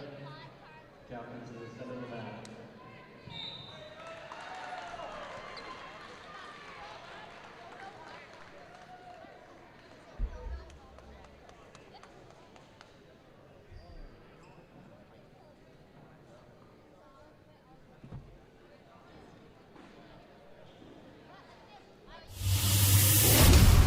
The following is a presentation of KNOX Sports.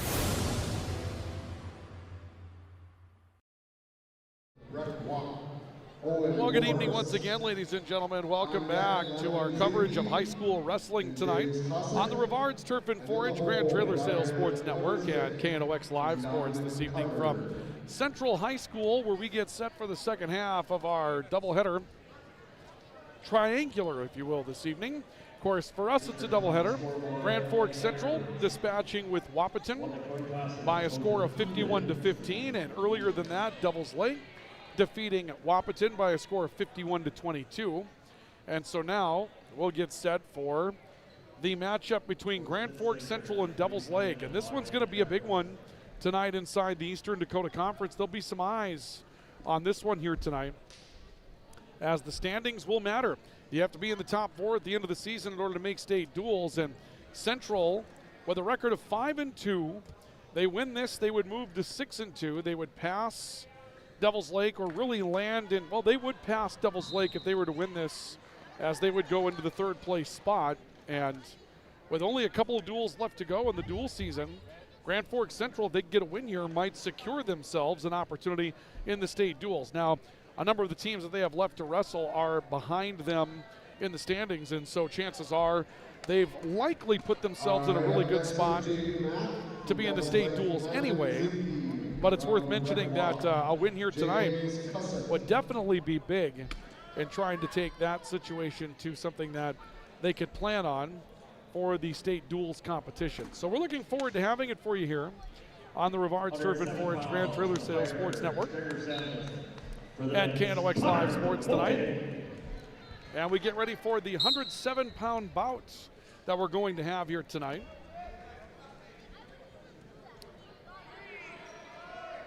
And I believe it'll be Gregor Samuelson for Devils Lake at 107 pounds, an 8th grader tonight. And I believe it was Connor Woken that they said was wrestling for Grand Forks Central at 107 pounds tonight. So Connor Woken at 107. Here's a shot attempt coming in on an outside single leg, or actually inside single leg by Gregor Samuelson. And Samuelson able to turn that into a takedown. So Gregor Samuelson comes up with the first takedown tonight. And the first points of the night for the Firebirds. Again, we apologize, folks. We don't have the lineups down, and listening in for public address, that can be kind of difficult here at the gym. There's been a pretty good echo in this one tonight. Woken trying to work his way back up towards his base, but Gregor Samuelson, a really nice job right now of lengthening the body and into an aggressive bull drive. He's got that driven across the back, tries to go reverse half, just about had the angle, could not quite get it. The only mistake there for Samuelson was he popped out of that a little bit too soon. He had the bull drive that he wanted, and he had Woken coming up, but he just didn't quite hold that bull drive long enough in order to turn those shoulders. But Samuelson stays with it. An aggressive chicken wing on the left side. Woken trying to get to his feet, reaches back after a head and arm. Could not grab that, and now Samuelson breaks down that bull drive again. He had it going once, and we'll see if he finds it a second time off that left side. Bull drives, when they are done right, highly effective. They're difficult to counter. They happen quickly. You can see this spinning right now. We got that arm caught, and there it is. He's got that reverse half turn in. Goes to work on the head as well, trying to use the legs for some support and couldn't quite get it turned over. Boy, that's good defensive wrestling from Connor Woken to stay out of a precarious situation on what was a really good bull drive by Gregor Samuelson. Samuelson wishes to start from the feed here in the second. It's 3-0 in favor of the Firebirds. For those of you taking this one in tonight, again, the inside score, the score near your logo, is the score for your individual wrestler. And the score on the outside of your team name. For the Firebirds, it's right in the middle of the scoreboard tonight, and for the Knights, it's off to the right. That's the team score in the duel. Samuelson up to his feet. Woken trying to stay with him again. Samuelson chose to start from neutral here, and Samuelson's in some trouble as Woken's worked a front cradle. I don't think any points have been awarded as of yet. No takedowns up on the board at this point, but Samuelson was in some trouble after Woken was able to catch him and turn that into a front cradle combination. Now Samuelson back to his feet. They're near the outer boundary. And neither wrestler will score in the exchange. With a minute left to go in the second period, they're back after it. Samuelson, an arm out, trying to control Woken's head. Woken happy to go underneath the head and try to control the arm. Now both wrestlers up in the upper body. Middle of the mat. We'll see if a 107-pounder is going to try the big throw here. There's a duck under opportunity. Reaching for an outside single for Samuelson. Woken able to catch him. Samuelson ducks out of the combination. On the outside boundary again. Woken a shot. They're off the mat. They're going back to the middle. 3-0 in favor of Gregor Samuelson in the 107-pound bout. Samuelson tying up with Woken. On the nice fireman's carry opportunity. Woken reaching back after a leg. Samuelson caught it fairly deep. Woken doing a nice job of countering though. Reaching in for a leg as well, trying to come up with control of his own. Now it turns into Samuelson going after a bit of a head and arm. Now he races to get around the head looking for a leg cradle. Did not find that, but got the takedown.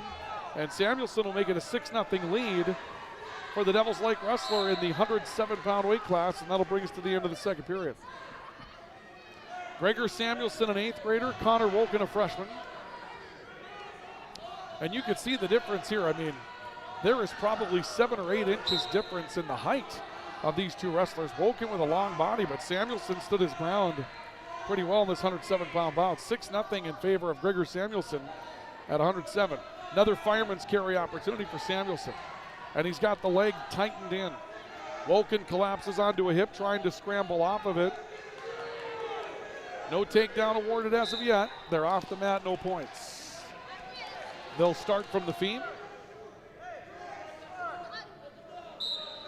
Samuelson reaches out, initiates collar and elbow with Woken. Fireman's carry again. This time Woken caught him on the way through. Woken trying to counter, but Samuelson kept that far arm out of the fireman's carry. Woken trying to establish control from top now by throwing on legs. He's got legs across the middle of the body, but Samuelson has Woken on a hip. How's this one going to end? Woken continues to hold on to a head and arm. He tries to surrender the takedown and does. Samuelson comes up with another takedown to make it a 9-0 lead for Devils Lake, and Samuelson holding a half Nelson. He's got a half Nelson in deep on Woken. Woken's been incredibly difficult to turn throughout the course of the night. We saw that in the opening duel with Wahpeton. The Huskies had a very good opportunity to turn him at 107 pounds, and Woken just never went over. Woken trying to get back to his feet. Samuelson goes to work on a bull drive. Up to his feet come Woken. Samuelson collapses on the leg, trying to hold Woken to the mat. Woken goes to work trying to rather control the head. And Samuelson brings Woken back to the mat. 15 seconds left to go in the bout. It's a major decision right now for Devil's Lake. And Woken cannot change that with an escape. The only thing he could change it with would be a reversal. And Gregor Samuelson's going to get the win by decision, by major decision at 107 pounds. Samuelson will win 9-0 for Devil's Lake. Devil's Lake takes a 4-0 lead in the bout as we go to 114 pounds tonight. 114 pounds from the firebird, Wesley Fisk for the Knights. We'll see Wesley Fisk going to the mat for Devil's Lake, a junior at 114 pounds, against Anton Rubash, a sophomore for Grand Forks Central. 114 pounds, and it's Fisk versus Rubash. Fisk for Devil's Lake, Rubash for Grand Forks Central. Front headlock thrown on by Fisk, reaching back after a leg. Rubash reaches inside for a leg, and that will be a takedown for Wesley Fisk. Fisk makes it 3-0.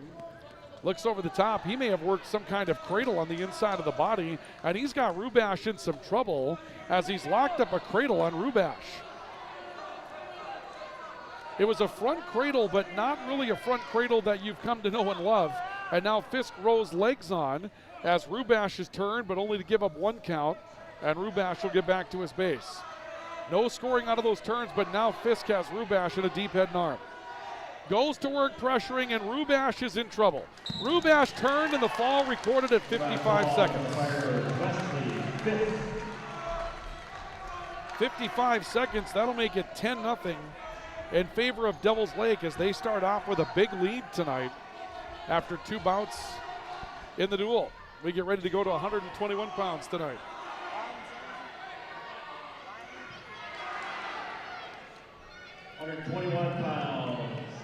The firebird, Ryland Samuelson will move up for Devil's Lake. And Gabe Flores will wrestle for Central at 121. So Flores at 121 pounds to take on Ryland Samuelson, who moves up from 114 to 121. As we get underway with this bout, brought to you commercial free tonight by Rivard's Turf and Forage, a premium seed dealer in Grand Forks. And brought to you tonight by Grand Trailer Sales, your home for all things trailer in East Grand Forks. So Samuelson moving up to 121. Gabe Flores is a freshman. Ryland Samuelson is a sophomore with a 10-0 lead for Devil's Lake on a major decision and a fall after the first two bouts of the night. Central found themselves down by a 9-0 margin after the first two bouts against Wahpeton, came back to earn a forfeit. Here's a front headlock that's thrown in on Ryland Samuelson. Flores trying to work that front headlock. Loads up upper body, now reaches in to pick an inside leg. Little reverse half thrown in. Samuelson was in danger for a moment. Now it's Samuelson trying to use the leverage. Flores picks an ankle, and a takedown will be awarded to Gabe Flores. So Flores comes up with a takedown to make it 3-0, and now he goes to work trying to turn Samuelson. It's a bit of a reverse half, but Samuelson's got the position that he needs to stay out of it, able to face Flores. Samuelson back up to his feet. Flores will surrender the escape. Makes it 3-1. Devil's Lake with a 2-point deficit here as Gabe Flores has the lead on Ryland Samuelson. Samuelson steps back towards the middle of the mat. Flores stays with him. A touch of the hand by Flores. A bat towards the cheek. And they lock up again on the arms on the left-hand side of the mat. Samuelson coming up head and arm, reaches after a leg. Flores steps away from it. And they initiate contact on the arms and the wrists underneath the bodies. Clock down to 5 seconds, and that'll be the end of the opening period. Gabriel Flores with that opening takedown has a 3-1 lead as we go to the second. Choice will go to Flores, he'll defer, and Ryland Samuelson will work from bottom to start the second period. 10-0 lead in the duel for Devil's Lake on the All-True scoreboard. Scoreboard updates brought to you by All-True regular screenings with All-True's care team. can detect illness before symptoms begin. Stay in the game of wellness. Schedule an appointment. Visit alltrue.org or call 780-5000. Chicken wing by Flores on the left side of Samuelson. Samuelson head down here. Flores continues to reach that chicken wing in. Now reaches underneath the body, 2-on-1. Samuelson trying to use the legs for some leverage to keep that turn from Flores. Flores had chicken wing bar arm. Samuelson able to reach off of that. Now Flores got too aggressive on a leg ride, and he'll have to allow the escape. Samuelson got him high on the ride, and Flores was in danger of giving up more, so he steps off the top. Samuelson cuts the lead to 3-2 here in the second period after the escape. Samuelson initiating the contact up in the collar. Flores right now just willing to match with him upper body. Samuelson stepped back towards the outside of that center ring, but a lot of interior wrestling. This one hasn't been on the boundary a lot between these two tonight. Flores, good outside single leg shot. Wanted to go for the big finish. Samuelson quickly able to step out of that. That might have cost Flores the takedown. He goes for the back trip into a double, picks that up. Samuelson countering with the crossface. Flores stays with it, now collapses on an inside single. Samuelson continuing to reach for a leg and hold on for some control. And Flores stays on an ankle, picks the second one, tries to keep his feet in bounds. That'll be a takedown as they go off the mat. Gabe Flores able to work that good single leg shot into a takedown. It took some time. A lot of good counter wrestling for both of those wrestlers in that sequence. Flores a step ahead as they worked off the surface. 6-2, Gabe Flores over Ryland Samuelson at 121 pounds. Samuelson from the bottom, and Flores going to work once again chicken wing on the left-hand side. We've seen a lot of chicken wing attempts tonight. We haven't seen a lot of them that have been successful. What's been successful? Good old-fashioned half Nelson to cross-face cradle, and now Flores gets high on the ride. Samuelson reaches after the back and switches. That'll make it 6-4. Flores will have his lead cut to 2, and that'll be the end of the second period. So Ryland Samuelson moving up to 121 pounds. Gabe Flores with a 6-2 point lead at one juncture. It's now 6-4. And Flores will choose bottom.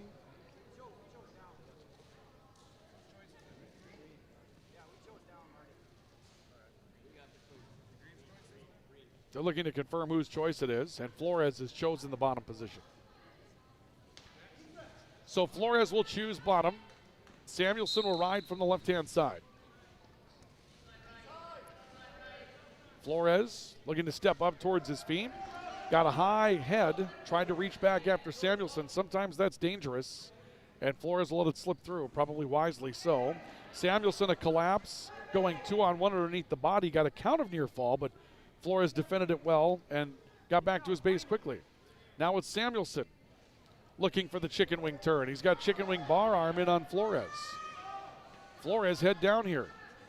Samuelson tries to go half, then rocks it back the other way. Chicken wing and a potentially dangerous hold as that one got tied up on the upper back on Flores.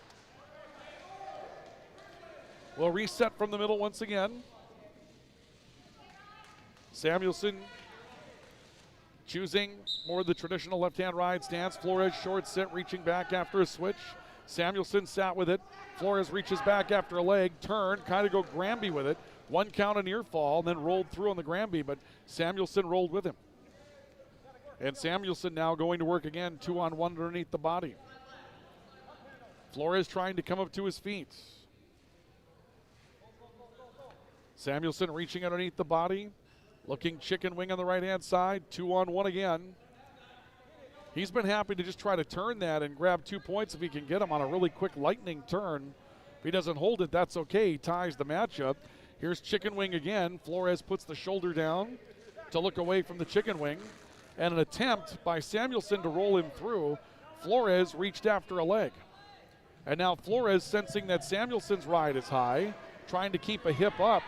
See if he can come back after it, but Samuelson turned into a chicken wing half Nelson, looking to turn straight across the head. Flores on the way over, looking away from it. Samuelson stays with it, jumps back to the right. And Flores able to reach out of it, takes a look at the clock with 15 seconds to go. Another chicken wing half Nelson by Samuelson, trying to get strong, trying to finish over the front. Flores just trying to defend the 2-point lead at this point. Down to 2, down to 1. Flores going to hold on and win. Dave Flores. 6-4 decision at 121 pounds. And that will cut the lead to 10-3. Devils Lake will have their lead trimmed to 7 as Gabe Flores starts quickly and then survives against Samuelson. Firebirds will go with Owen Lindstrom moving up to 127 pounds, and we'll see Reese Savratovich going on the mat this time at 127 for Grand Forks Central. And it's a 2-point takedown immediately for Owen Lindstrom. Lindstrom is a senior, Reese Savratovich just a freshman. Savratovich had a great bout in the Wahpeton duel here tonight up against Owen Lindstrom for Devils Lake here tonight at 127 pounds. And Lindstrom going to work on a chicken wing bar after earning the opening takedown to take a 3-0 lead. Lots of chicken wing bars, lots of chicken wing halves tonight. The chicken wing has been the thing that has been talked about a lot. As you can see, I believe Brendan Flynn looking on right in front of us. He moves anymore, we're going to cut off the camera angle here tonight. Bar across the back, and Savratovich trying to turn and face his opponent, Owen Lindstrom. And a turn through, Savratovich rolling through that again. Lindstrom staying with the chicken wing hold. He's got it in deep, still a minute to go. And we'll see potentially dangerous here as well. So back to the middle we go. It's not often that you're going to see a senior down to the 127-pound weight class, and Owen Lindstrom actually is listed as a 121-pounder for Devils Lake. Savratovich up to his feet. And chicken wing thrown in again by Lindstrom on Savratovich. Savratovich trying to lengthen the body into a short sit, trying to switch. Lindstrom caught him head and arm on the way through, and now the strength of Lindstrom just takes over. He was able to muscle that down on Savratovich. Savratovich trying to roll out of it, and Lindstrom will end up getting 2 points of near fall on that combination. Could have been worse. They lock up chicken wing bar arm again. Does Lindstrom looking for another turn on Savratovich, and now figure 4 across the head as well. But once more, Savratovich, good defensive wrestling. Able to look away from Lindstrom. Lindstrom switches to half. Savratovich able to stay through that. Rolls through it, another attempt from Lindstrom on the outer boundary. And Lindstrom will just watch the clock run out in the first period. Lindstrom's choice here to start the second. And after Lindstrom said, I'll go bottom, I'll go neutral, head coach Flynn convinced him to take the top position on Reese Savratovich. So we'll see Lindstrom riding from the right-hand side. Savratovich pops to his feet momentarily. Lindstrom able to break him back down. A duel of 10-3 in favor of the Firebirds. They've won 2 of the first 3 duels tonight, or first 3 bouts, I should say. 1 by fall, 1 by major decision. And right now, Owen Lindstrom in control of Reese Savratovich, although the score is 5-0. Savratovich has been in danger more than a couple of times tonight. Lindstrom has the arm popped across the back, and perhaps an early whistle on a potentially dangerous maneuver. Lindstrom was a little frustrated. That arm didn't quite have the bend to it. That might have been more of a whistle of anticipation rather than the actual potentially dangerous locked in. Usually got to violate that 90-degree rule before that'll be signaled potentially dangerous. And it was on the way there and then quickly wasn't at that point. Lindstrom again trying to go to work on a chicken wing, and he slipped. Savratovich trying to come back, but rolled into a head and arm, and now Savratovich ducks out from underneath it, and he's got a reversal. So Reese Savratovich, very good defensive wrestling from bottom, turns it into a reversal, slipping out of a head and arm by Owen Lindstrom. The lead is cut to 3. Lindstrom leads 5-2. And now Savratovich going to work on a bull drive on the left-hand side. Savratovich continues to work as Lindstrom goes short sit, up to his feet. Lindstrom reaching back after a leg, tries to sit with Savratovich, then caught Savratovich with an arm high as they end up exchanging the short sits, and that'll be the reversal. That will go for Owen Lindstrom to make it 7-2. And Lindstrom goes to work on that arm again, 90 degrees across the back on Reese Savratovich. Savratovich apparently has been comfortable with really one arm to work with from bottom tonight. Lindstrom has done a really nice job of controlling an arm at almost all times of his riding time tonight, and Savratovich has not given up the turn. trying to work a little country boy 2-on-1 here. He's got that locked up. Safratovic in some trouble out of the front headlock, but once again, Safratovic will bring the clock to a halt and trail 7-2 as we go into the third period. Lindstrom will go from bottom.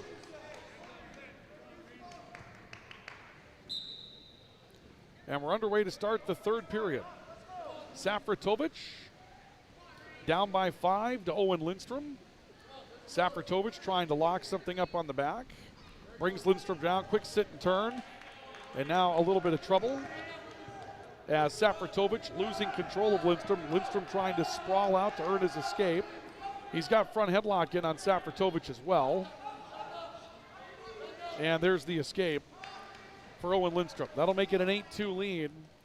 The lead is 6 right now. Another takedown becomes a major decision for Lindstrom. So the next points, if you're a Central fan, you want to see go to Safratovic even if you don't come back to win the bout. Keep this to a 3-point decision for Devils Lake instead of a 4. Lindstrom trying to work little fireman's carry. Safratovic was high momentarily but leveraged out of it. Still a minute and change to go in the third period. Safratovic thought about a back trip into a head and arm. Lindstrom being hipped off the mat. They'll go beyond the circle. And reset from the middle with 59 seconds left in the third period. Lindstrom and Safratovic. And a quick throw of the hands by Safratovic, and there's the takedown on Lindstrom. That puts it in major decision territory for the Firebirds. Makes it an 11-2 lead for Devils Lake. They would pick up 4 team points if they hold on to win at this level.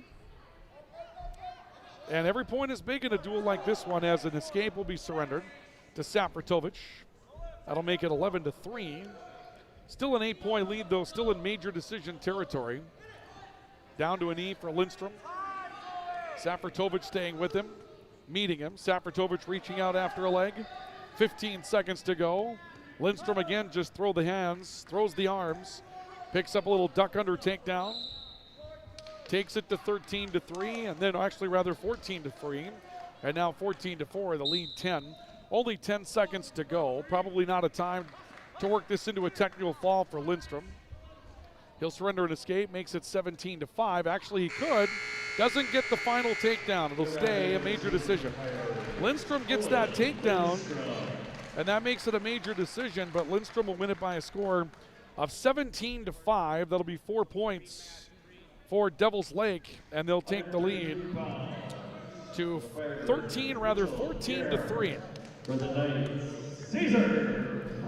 Caesar Cruz is going to move up to 133 pounds tonight for Grand Forks Central. I did not hear who was on the mat for Devils Lake. Okay, it'll be Mitchell Gerhardt that's on the mat for Devils Lake. So Mitchell Gerhardt versus Caesar Cruz at 133 pounds. And Caesar Cruz, the single leg shot, and he's going to work the opening takedown on Gerhardt.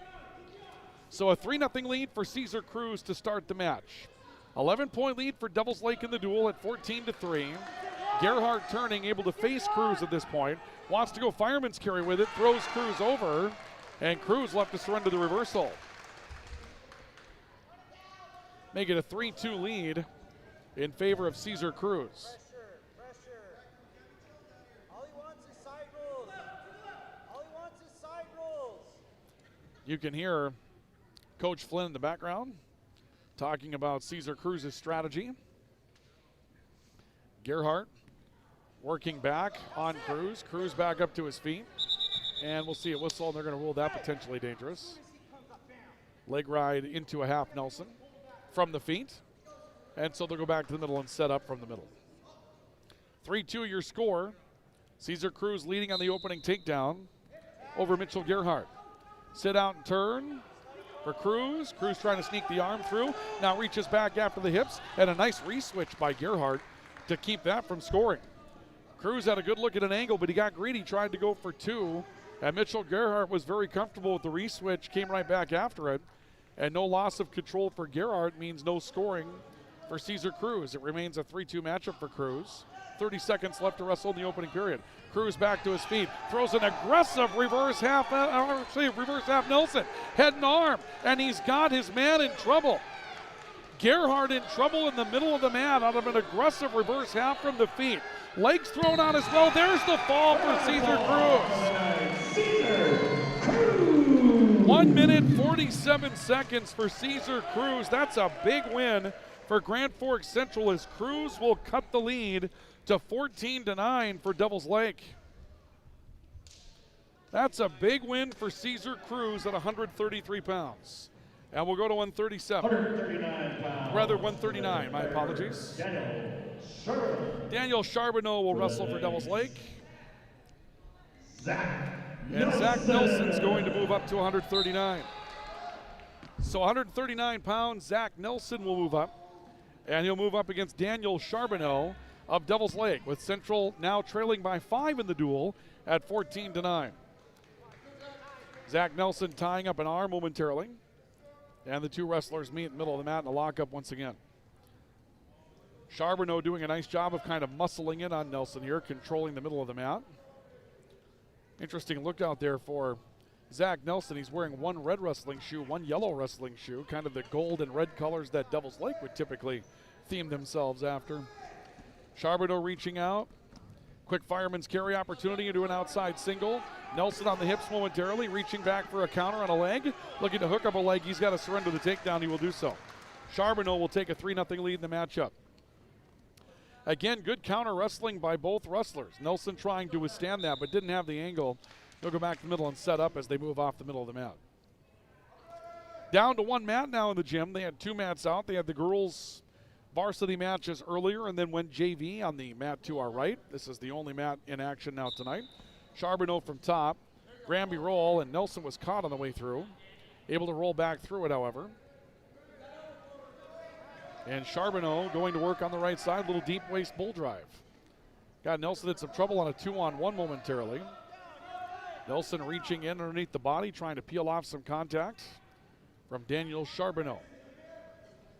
Big duel in the Eastern Dakota Conference standings tonight. Third place in the league on the line in this one this evening. Both teams defeated Wahpeton earlier in the triangular. Devils Lake winning 51-22. Central defeating Wahpeton 51-15. Right now, Devils Lake leading 14-9. Each team has a fall in the duel thus far. Nelson to his feet. Charbonneau worked the opening points on the opening takedown tonight. It remains 3-0 with 25 seconds left to go here in the first period. Look over towards the far side of the mat by Nelson. Charbonneau continues to work chicken wing. Nelson collapses on the arms underneath. Charbonneau throws a leg across the body. Now worked on a chicken wing, tried to turn it. Has some control of the opposite arm. Now has it into a bar arm over there, but not really a strong bar arm. But still has the arm up. Tried to turn it around the head and came up empty. And it will be Devils Lake's choice here in the second. Charbonneau will defer his choice. And Zach Nelson's going to choose bottom. And that's an interesting choice for Zach Nelson. He was ridden pretty well after that takedown by Charbonneau, but he must feel like he's got the opportunity to score off the whistle.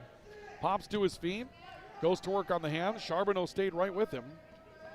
Nelson trying to collapse his inside arm on the ride to try to take that away. Charbonneau's been working bull drive and chicken wing throughout the course of his time from top tonight. Nelson broken down. I mean, the odds on money, you choose bottom because it's easier to score from there, but when you've had the experience that you had in that first period where the takedown was kind of up for grabs and then you were ridden pretty well, sometimes you might think about a neutral on your choice to go second period. Granby roll by Nelson. Charbonneau rolled right with it.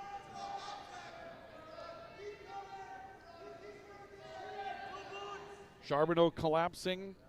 Leg ride in on the right side. Looks like he's got one trying to work in on the left as well.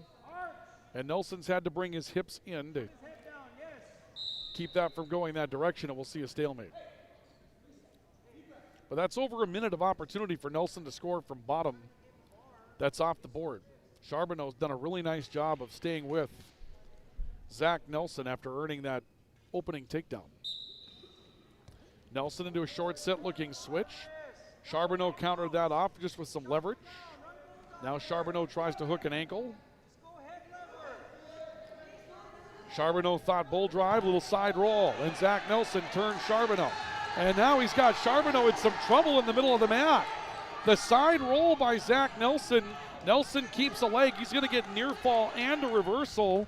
And Grand Forks Central, Zach Nelson takes a 4-3 lead on Daniel Charbonneau. The side roll for Grand Forks Central, and it caught Charbonneau high. And Central Zach Nelson able to pop out on top with a lead. Takes a 4-3 edge with 15 seconds left to go in the second period. It'll be Charbonneau's choice going to the third, but a lightning quick 4-point move for Nelson that kind of resets perhaps the expectations in this one, although now Nelson gets high with the ride and Charbonneau works that into a reversal. And it's Charbonneau's match again, 5-4 as we go to the third period. And Daniel Charbonneau wants to work from the feet to start the third as well. So from the neutral position, you get the idea. Next takedown might win this matchup. Charbonneau changing levels. Now Nelson's going to step back and wants to reset. Charbonneau stepping in again, trying to work tie up. Going lefty-righty here. He's got the left hand up on the collar, and that can reverse kind of the look for a lot of wrestlers. Normally your right-handed wrestler wants to have his right hand up on the collar, left on the wrist, and when you do it the other way, it just turns everything around from your opponent as well. Charbonneau continues to go after that look. They're on the outer ring. Back trip attempt. They're back to the middle to reset. 1:26 left of the third period. 5-4, Charbonneau leading by 1. A shot attempt by Nelson. Going after a single, actually a double. Now just holding on to an arm as he's caught in a front headlock. Charbonneau looking for a way to finish. He'll try a leg here shortly. Back trip, that was stepped away from. Nelson will break out of the front headlock.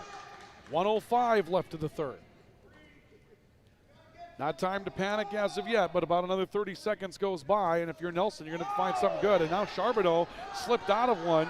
Nelson tried to turn it into an opportunity to go after some defenseless legs. Charbonneau a deep sprawl to get away from it.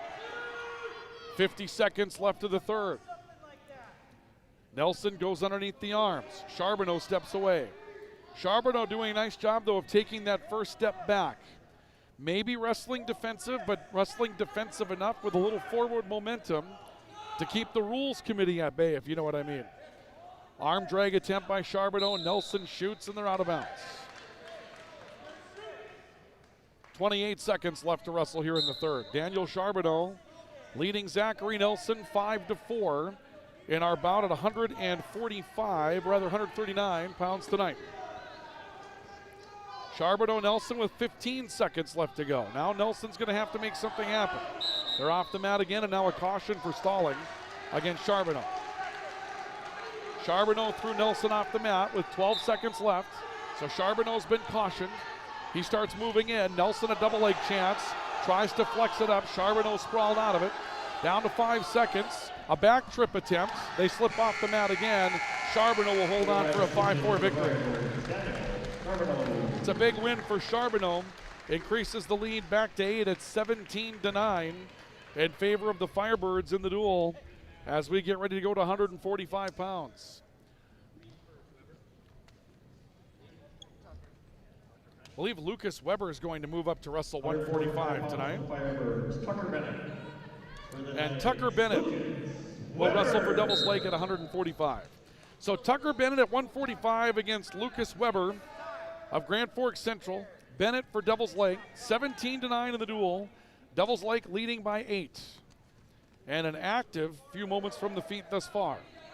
Lots of sideways action here coming from Lucas Weber. Weber, a freshman, sort of stutter stepping his way towards his opponent. Maybe using a little lateral movement. Inside ankle pick attempt. Nice pick, and they're out of bounds, but that'll be enough for a takedown. Takedown for Tucker Bennett. Ankle picks are pretty when somebody executes it, and that was more on the knee than it was on the ankle, but the technique was the same, and a good look by Bennett to finish that before they went out of bounds. Up to the feet for Weber. Bennett brings him back to the mat. And now a cross-face cradle. And Bennett's got Weber in some trouble. Weber able to lengthen the body and break off of that crossface. The crossface is held. They break the cradle, or at least Weber breaks the cradle. And now 2-on-1 corkscrew the old-fashioned way. And Weber caught rolling through. Bennett's got him in trouble and works the fall. 54 seconds on the fall for Tucker Bennett, and that'll push the lead to 23-9 for Devils Lake after the 145-pound bout. We get ready to go to 152 tonight.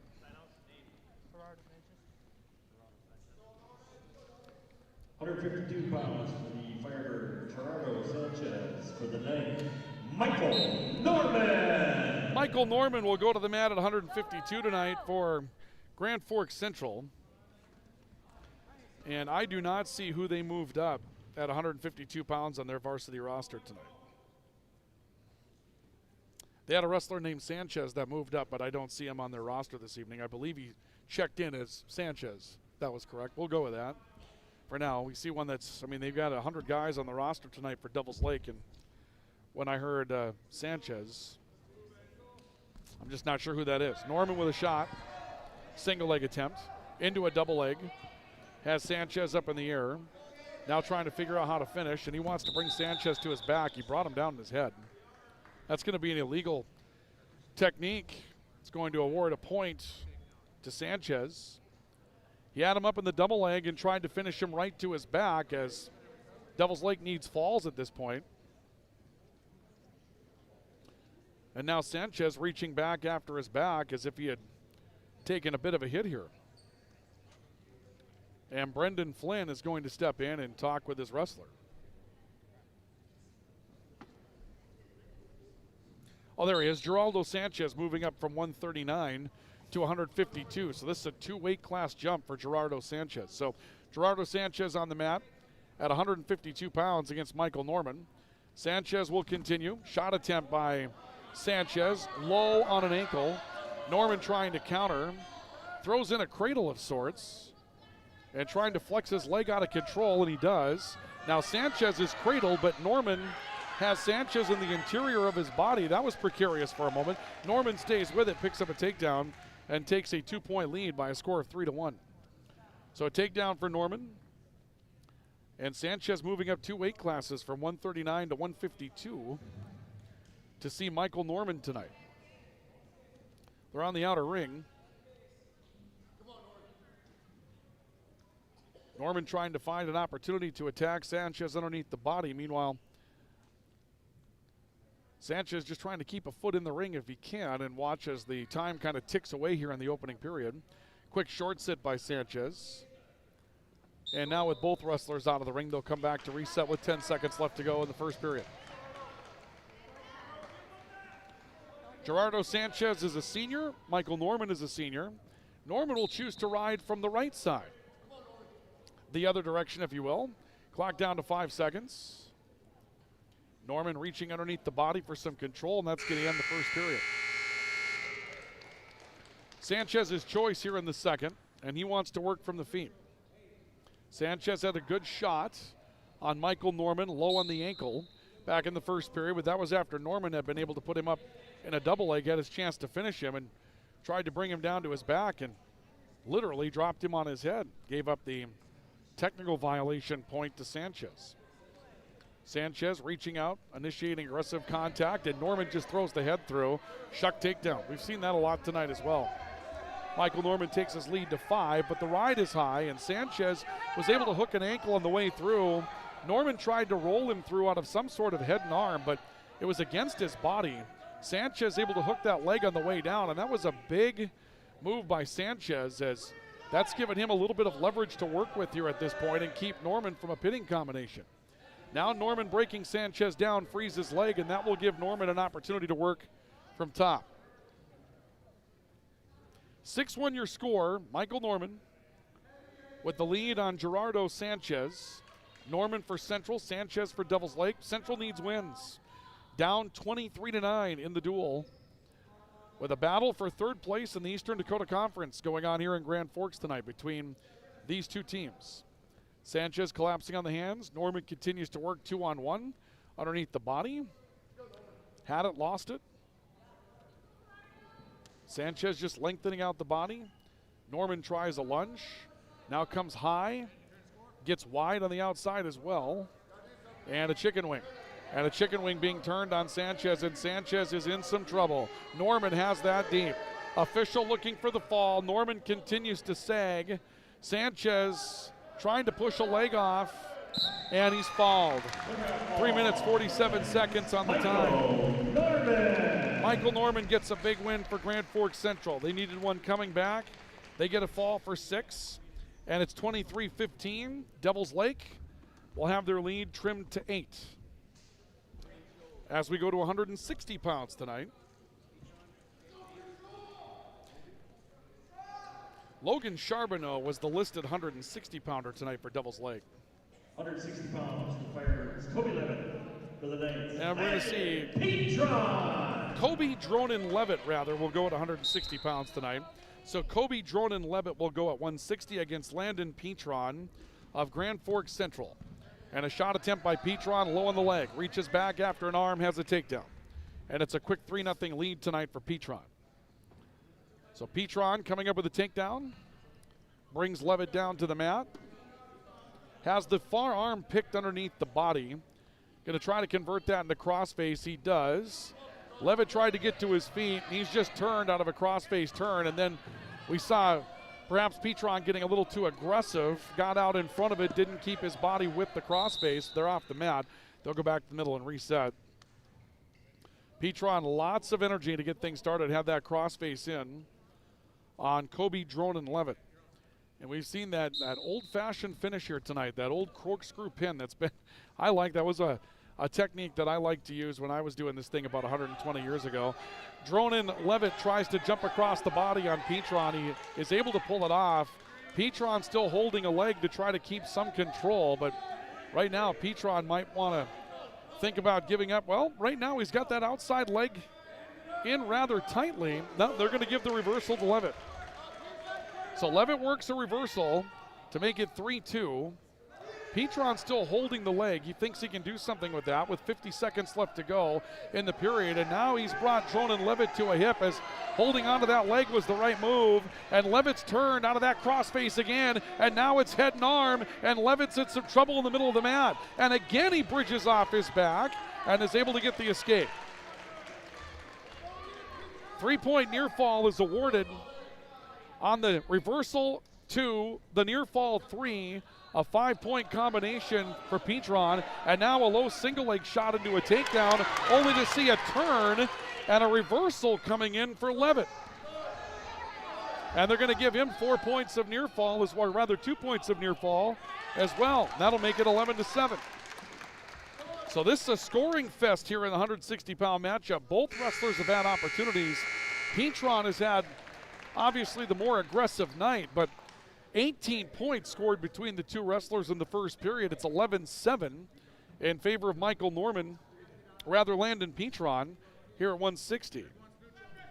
And Dronin-Levitt for Devils Lake has his choice and wants to go from the feet.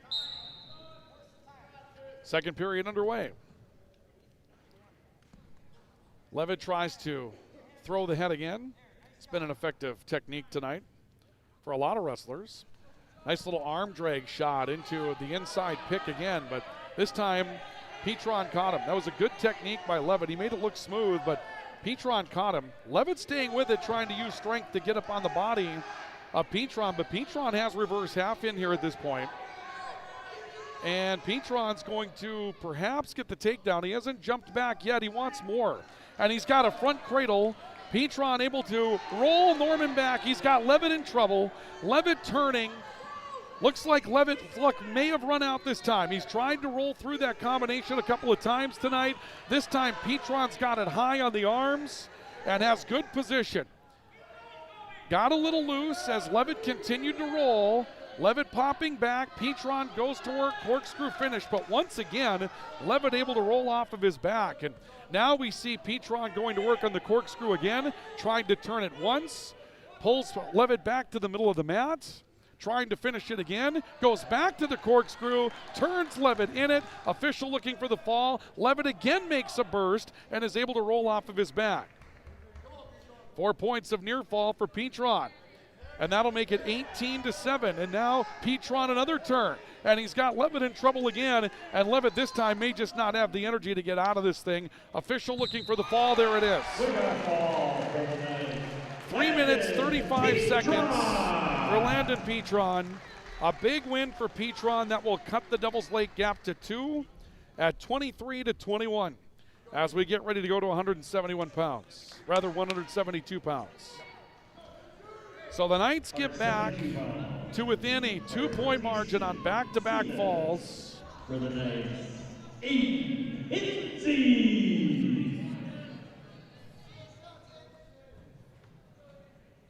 Aiden Hinsey, I believe, is wrestling for Grand Forks Central. Aiden Hinsey's wrestling for Central. You said Encina for the Firebirds? Encinas, Easton Encinas at 172. They're off the mat. Easton Encinas, a sophomore, and Aiden Hinsey, a sophomore at 172 pounds, with the duel very much in the balance tonight. 4 bouts left to go in this one. 23-21, Devils Lake with a 2-point lead in this matchup.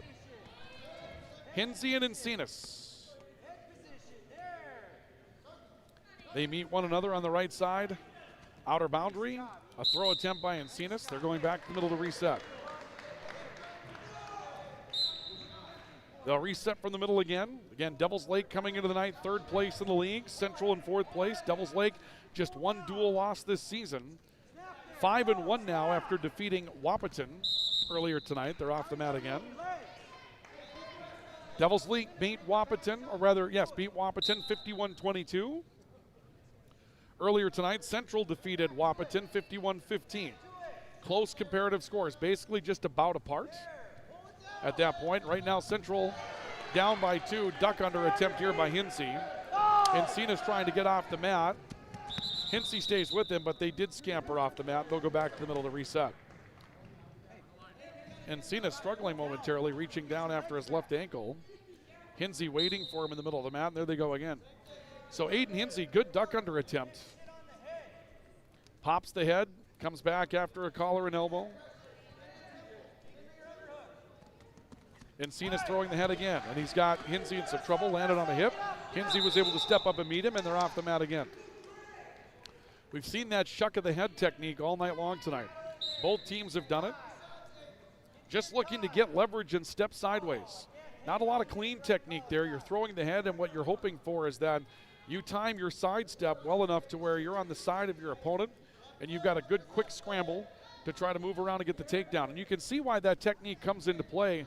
Takedowns being worth 3 points now, all of a sudden, they become sort of liquid gold up on the feet. Used to be a reversal was as good as a takedown. Now it's different. Hinsey, another duck under. He caught Encinas, but Encinas landed into a short sit, goes for the switch, and earns the takedown himself, and that'll be the end of the opening period. Tough finish for Hinsey. He had 2 very good duck under combinations in that opening period. The second one ends up working the way of Easton Encinas, who comes up with a short sit switch to counter off the takedown. And it's 3-0 Easton Encinas as we go to the second period. Hinsey will ride from bottom. And Hinsey coming up to his feet and will turn and face Encinas, and they're in the upper body. An escape awarded to Hinsey. It's 3-1 here in the second period. Encinas stepping back. Hinsey and Encinas lock up. Another duck under attempt by Hinsey. Again, Encinas caught him in the upper body. And Encinas was able to get his feet back inside the ring, reaches after a leg, and now it's Hinsey trying to counter out of it, and they'll be off the mat.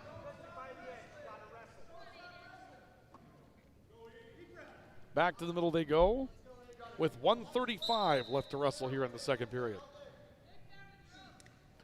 Encinas initiates a physical lockup in the middle of the mat. Hinsey down to a knee on a shot. Encinas counter it. Hinsey spins through underneath.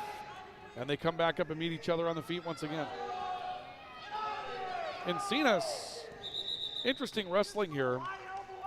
And right now he's getting hounded by head coach Brendan Flynn because it's been tough to really tell what Encinas' game plan here is. It seems to be very defensive, and Hinsey continues to shoot into it.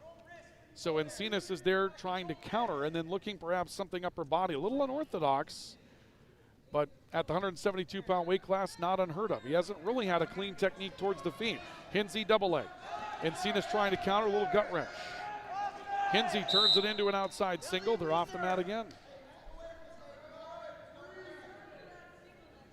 if you're going to go counter wrestling, as Encinas is doing, then when that shot comes in, you have to punish your opponent for going down there. You've got to gut wrench hard. You've got to sprawl hard. You've got to control the legs. And right now, Easton Encinas has sprawled quite well, but really hasn't put the finishing touches on it to turn it into something he can work with to score. Head and arm up top from Hinsey. 30 seconds left of the second period. Outside single leg attempt by Encinas. And Hinsey sprawling out of it.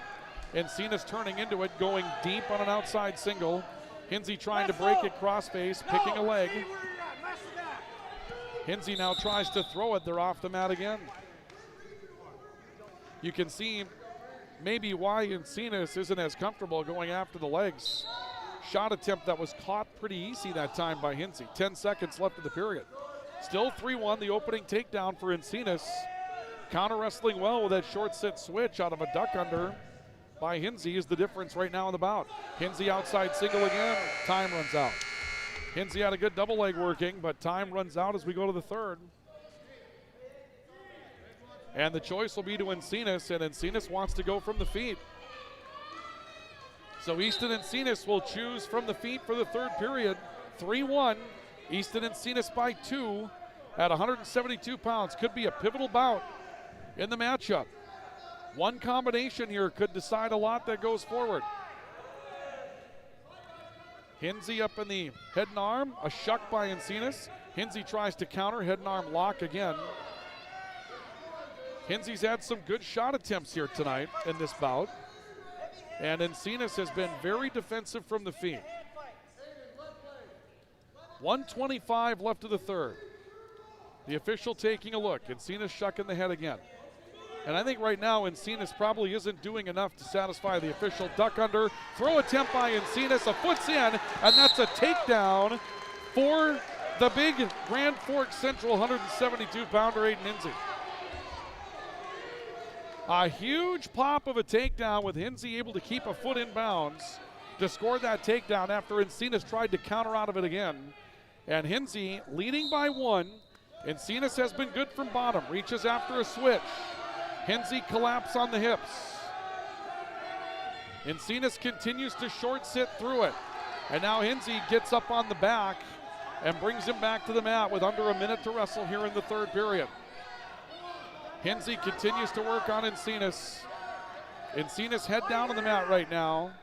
Both wrestlers had an earlier bout tonight, so fatigue sets in a little bit here. Hinsey going hip tackle. That's going to put Encinas into a short sit. Encinas trying to roll through that. Hinsey collapses on the body and hips Encinas back down. 30 seconds to go in the period. Hinsey goes to work half Nelson. Now wants to throw in leg ride. This is dangerous. Encinas caught him high. Hinsey holding on to the legs. And now a reversal for Encinas. And whistle as we're going to have blood time. Huge reversal in the matchup by Encinas to go up 5-4. Hinsey getting aggressive out of the leg ride, and Encinas will have some blood time. So with 16 seconds left to go in the third period, it'll be incumbent on Hinsey to earn an escape to try to force overtime in the matchup. Boy, that was a big risk to go to the leg ride in that situation. Do I have a stall?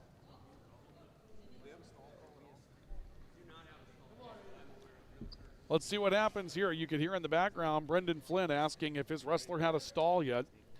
And so what you might see here is just a complete collapse by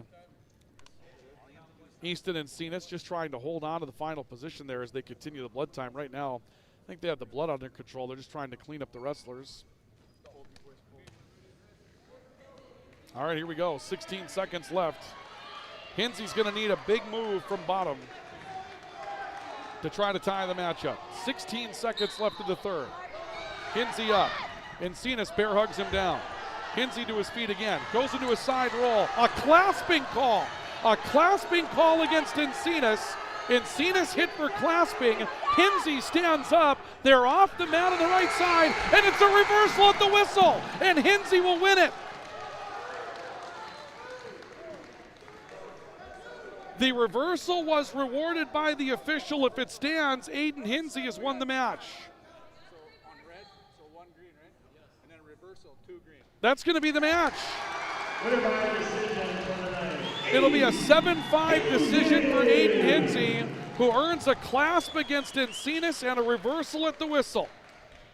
And Aiden Hinsey will win 7-5, and Grand Forks Central will take a lead in the duel by a score of 24-23.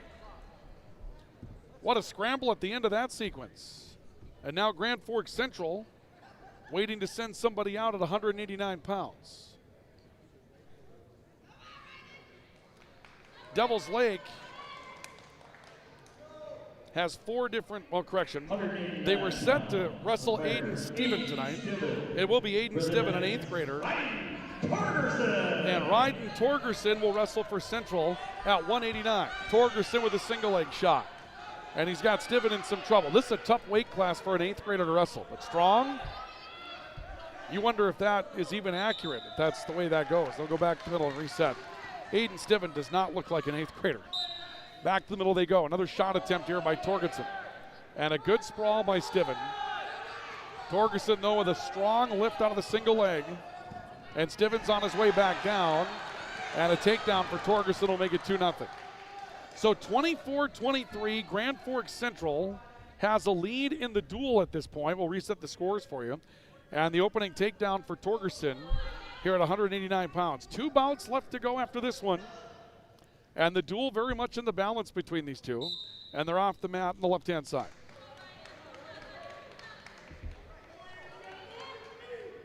They'll reset.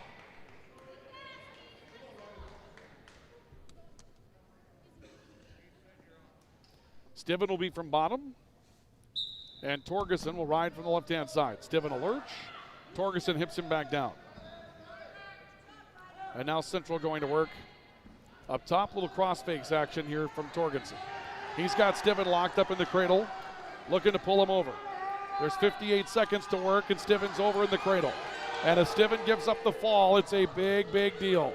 Torgerson working for the fall. There it is for Grand Forks Central.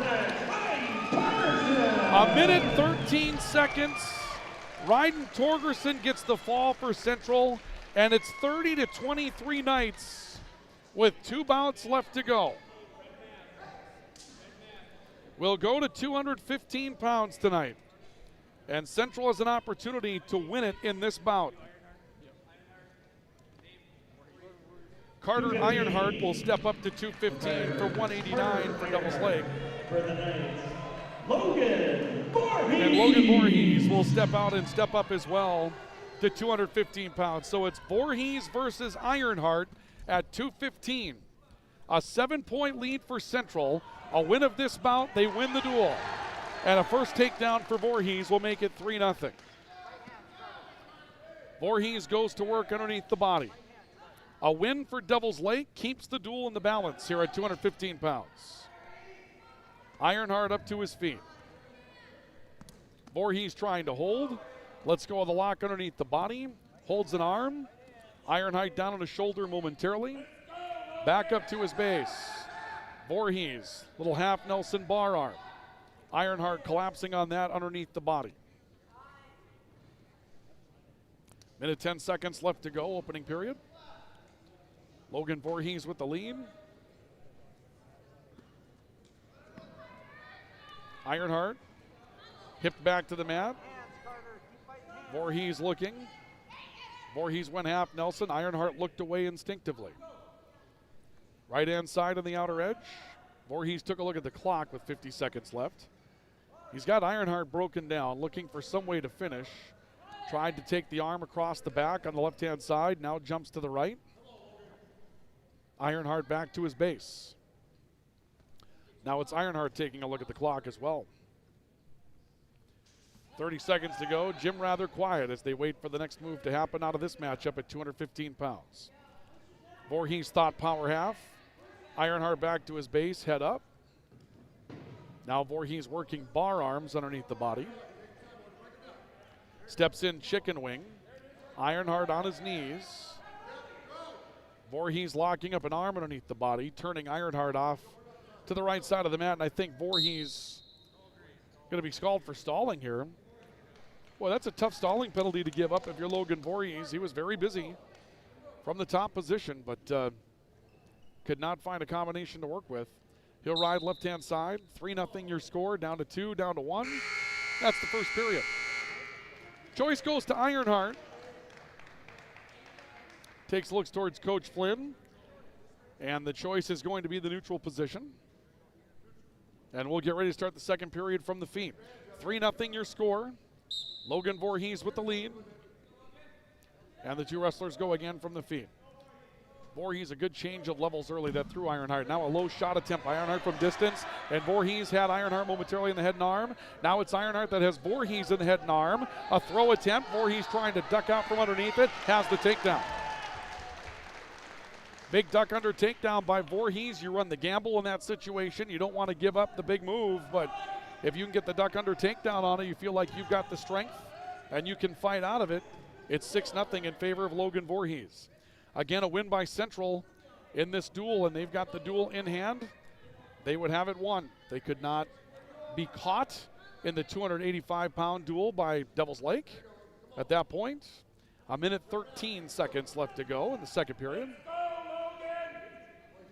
Voorhees trying to lock up a power half. Ironheart head up. Voorhees continues to work from top. Voorhees has been hit for stalling once already. And Ironheart doing good work on the hands thus far. He's really kept Voorhees from being able to lock up his hands. Ironheart to his feet. He'll earn an escape. That might be better than giving up the stalling penalty, frankly. Back to the feet. Ironheart another shot attempt. Voorhees stays out of it, trying to work front headlock. Wrestlers come back to their feet. Now Ironheart steps back to the middle. 30 seconds left of the second period. 6-1, Voorhees by 5. Ironheart reaching out, setting up the lockup. Another head and arm combination throw. Again, Voorhees ducks underneath it. And again, Logan Voorhees has the takedown. That time, Voorhees might have baited it just a little bit. Kind of lured Ironheart into attempting that head and arm throw as Voorhees had the leverage coming, was able to stay out of it, got his body wide away from that head and arm, and then was able to duck underneath. And 8 points now on the lead for Logan Voorhees. Ironheart will pick up an escape, and that'll be the end of the second period. And if you're Voorhees here, you choose down. I would think. They're having a good conversation about it. Oh, Voorhees going to go from the feet as well. I don't know if Ironheart has a good turning combination. Voorhees may not be good from bottom, but I would have thought maybe you take bottom, kill some time down there for a while, and then work your escape if you have a chance and keep Ironheart away from really any opportunity at that head and arm turning into a big move. Voorhees changes levels, bats at the head, then steps away, steps in again. Ironheart reaches out, initiates a lockup. We'll see if Ironheart's going to try to set up that head and arm again. He tries to shuck the head. Good step away from that by Voorhees. 30 seconds off the clock. 90 to go in the period. 1:25 and counting now. Voorhees underneath the arm, steps away from that. They're right in the middle of the mat at this point. Voorhees, a bluff shot at a double. Ironheart tried to get up underneath for that head and arm, but Voorhees stepped away from it, keeping the leverage out, not allowing his body weight to go in and make that head and arm easier for Ironheart. Now Voorhees goes to work overhook into a bear hug, but then it quickly stepped out of the head and arm. He went bear hug and noticed that Ironheart went head and arm and stepped away from it. He doesn't want to risk it here. Wrestling defensive at this point. Voorhees changing levels, checks the clock.